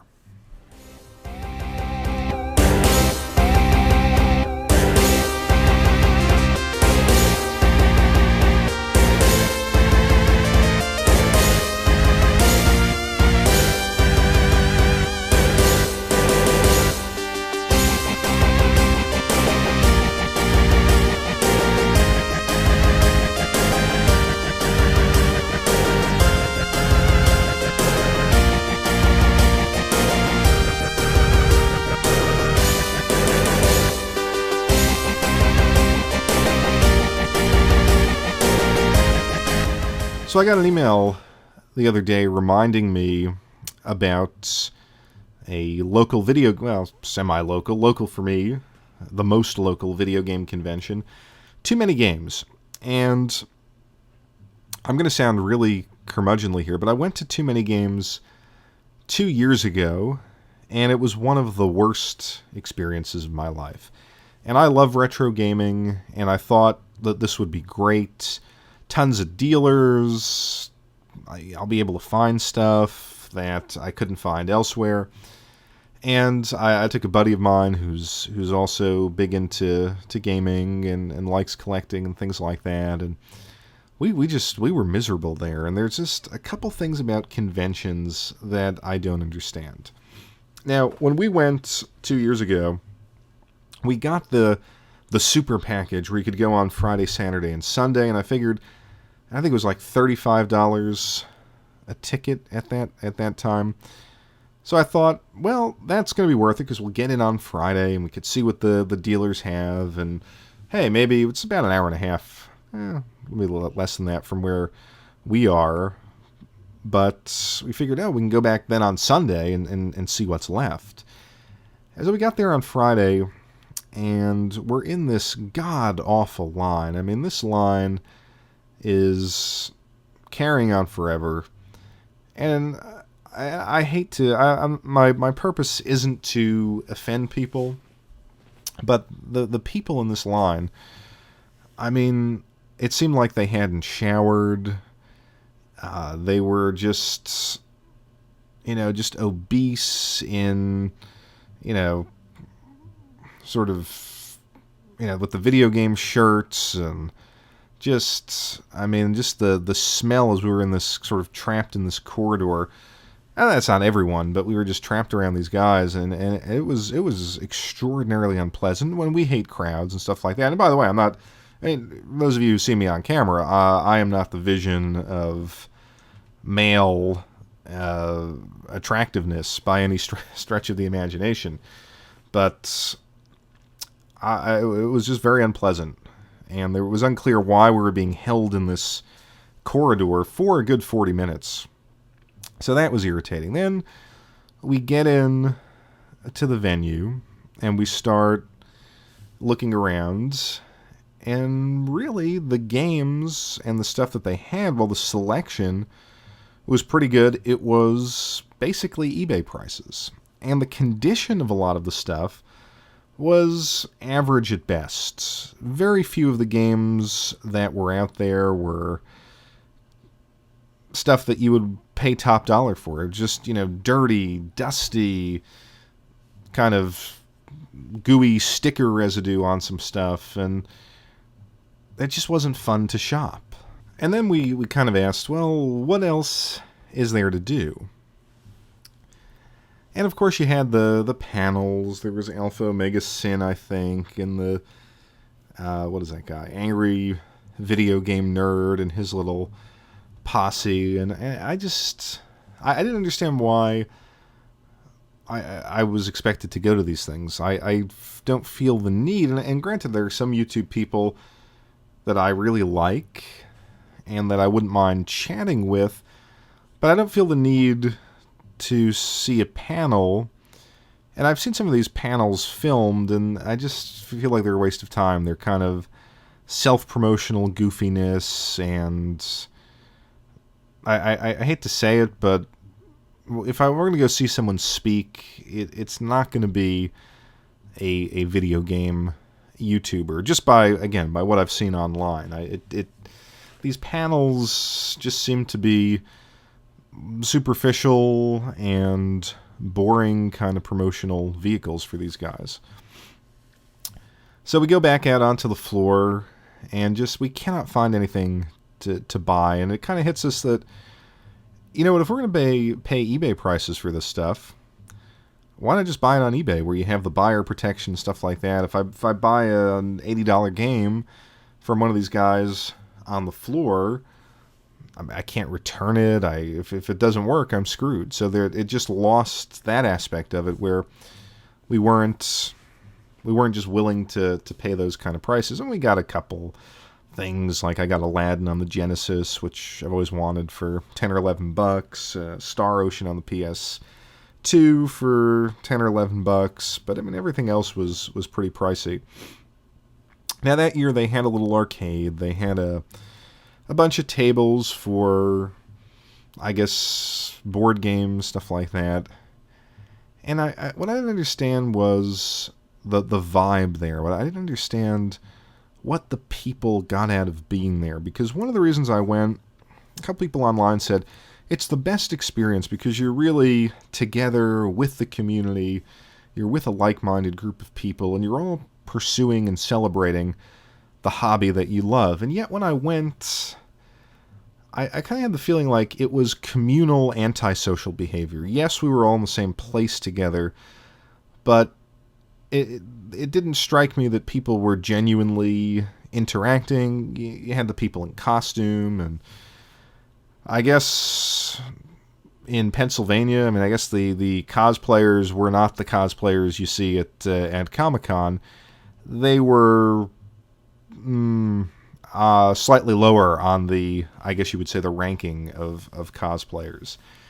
So, the people playing the board games weren't exactly interacting. I didn't feel the need to chat with the people around me, and I'm not a social guy, really, but I didn't feel the sense of community. I felt like a bunch of genuinely antisocial people happened to be congregating in a fairly large space. It didn't seem like there was much community stuff there, and as far as genuine interaction. And then they had an auction. There was nothing that we really wanted to get in the auction.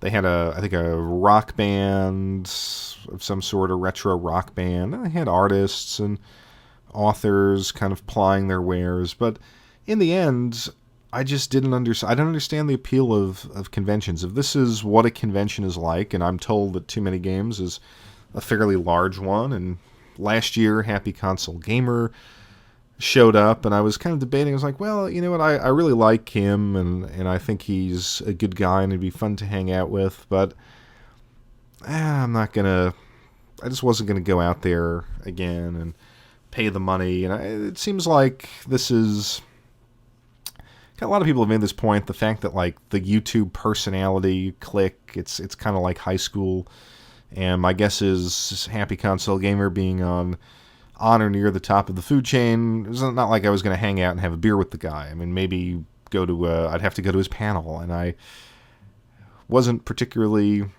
interested in doing that, and I think I saw that panel, and I was like, yeah, well, you know what, wasn't regretful that I didn't get to see that.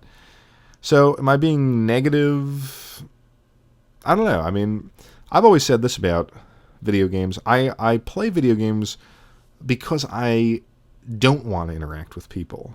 As negative as that sounds, I mean, I think one of the nice things of video games, and that's what actually generated the name for the channel, is that they are an escape. It's an escape through a game, and you're just, as I mentioned in the piece about art, it's a human-machine interaction, and I've always thought that was a pleasurable diversion from actual professional commitments, social responsibilities, school, stuff like that.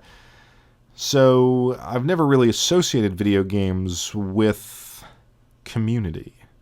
And of course, that's just me. Now, it'd be great if you guys wrote to me and let me know, is Too Many Games not a good convention? Are there kind of better conventions out there that I'd be interested in? But I don't think so. I think, and I just compare it to other conventions I've been to, coin conventions and baseball card conventions.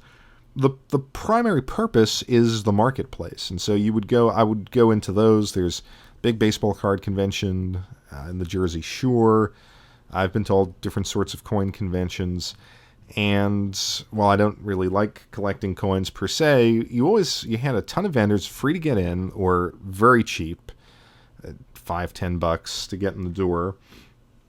And there were real deals to be had. You had the sense of the coin convention that you just had a ton of stock right there in front of you at reasonable prices. And now, of course, there are people that go there with briefcases handcuffed to their arm that are going to drop $100,000, and so you could do that there, or you could just kind of get into the hobby. And of course, it was crowded, but it wasn't the huge sort of being confined in a corridor for 40 minutes to get in. Same thing with the baseball card convention.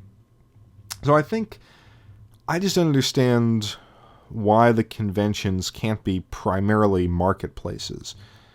And if you want to have the side stuff, you have the side stuff. I think, I don't know, I guess the convention organizers make a ton of money with the huge entrance fees, but charge $5 to get in the door.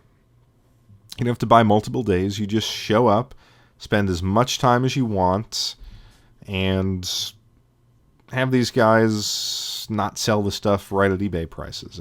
Have it like one big flea market for games. I think that would be a lot of fun. So, again, I don't mean to offend people. If you like going to conventions, that's fine. I guess what I'm asking ultimately is explain it to me. Explain the dynamic. What did I miss? What are my misconceptions? Is my negativity getting the best of me? Because I think from a pure collecting standpoint, they don't offer much.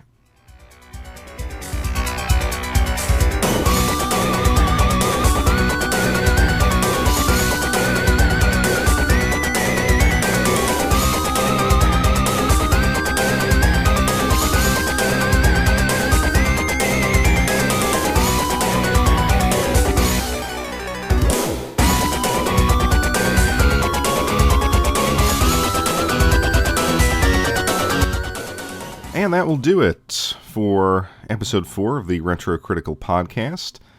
Thanks for listening. We do not have any user questions this week, but I'll just end with a recommendation. If you guys have been following, particularly the YouTube gaming scene, but perhaps the gaming scene out in the Pacific Northwest, you'll know of a guy named John Hancock, and he, I believe, has the largest collection of video games in North America. And for a number of years, he would sell a series of DVDs in which he'd walk you through his game room and talk about, kind of give you hints on collecting for the different systems. Well, he's been releasing all of those videos to YouTube with some new stuff and kind of new commentary, and I really do recommend his channel. You may have seen him on Metal Jesus Rocks, and I always think he is the best guest on that show. Just a wealth of knowledge about collecting. What I really like about his channel and what he's doing is it's a throwback to old school YouTube. Not a lot of production value, not a ton of gameplay footage, but just a knowledgeable, sort of long-time collector getting on camera and giving you some really interesting opinion and information about really all of the retro video game platforms. And then, of course, he finds his selection of games and tells you what games, in his opinion, are kind of good to collect for the system, either from a gameplay standpoint or from a rarity standpoint. So, a breath of fresh air. All you have to do is just Google his name, John Hancock, and it comes up as the Immortal John Hancock YouTube channel. So I found myself just a ton of stuff. I think every Sunday he's releasing a video from that old DVD series. So definitely check it out. And I will be back in June with another episode of the Retro Critical Podcast. Again, if you have user questions, you can find me on Twitter at game_escape. Check out the YouTube channel. You can leave me a question in the comments. I'll be happy to answer it. Thanks for listening, and see you soon.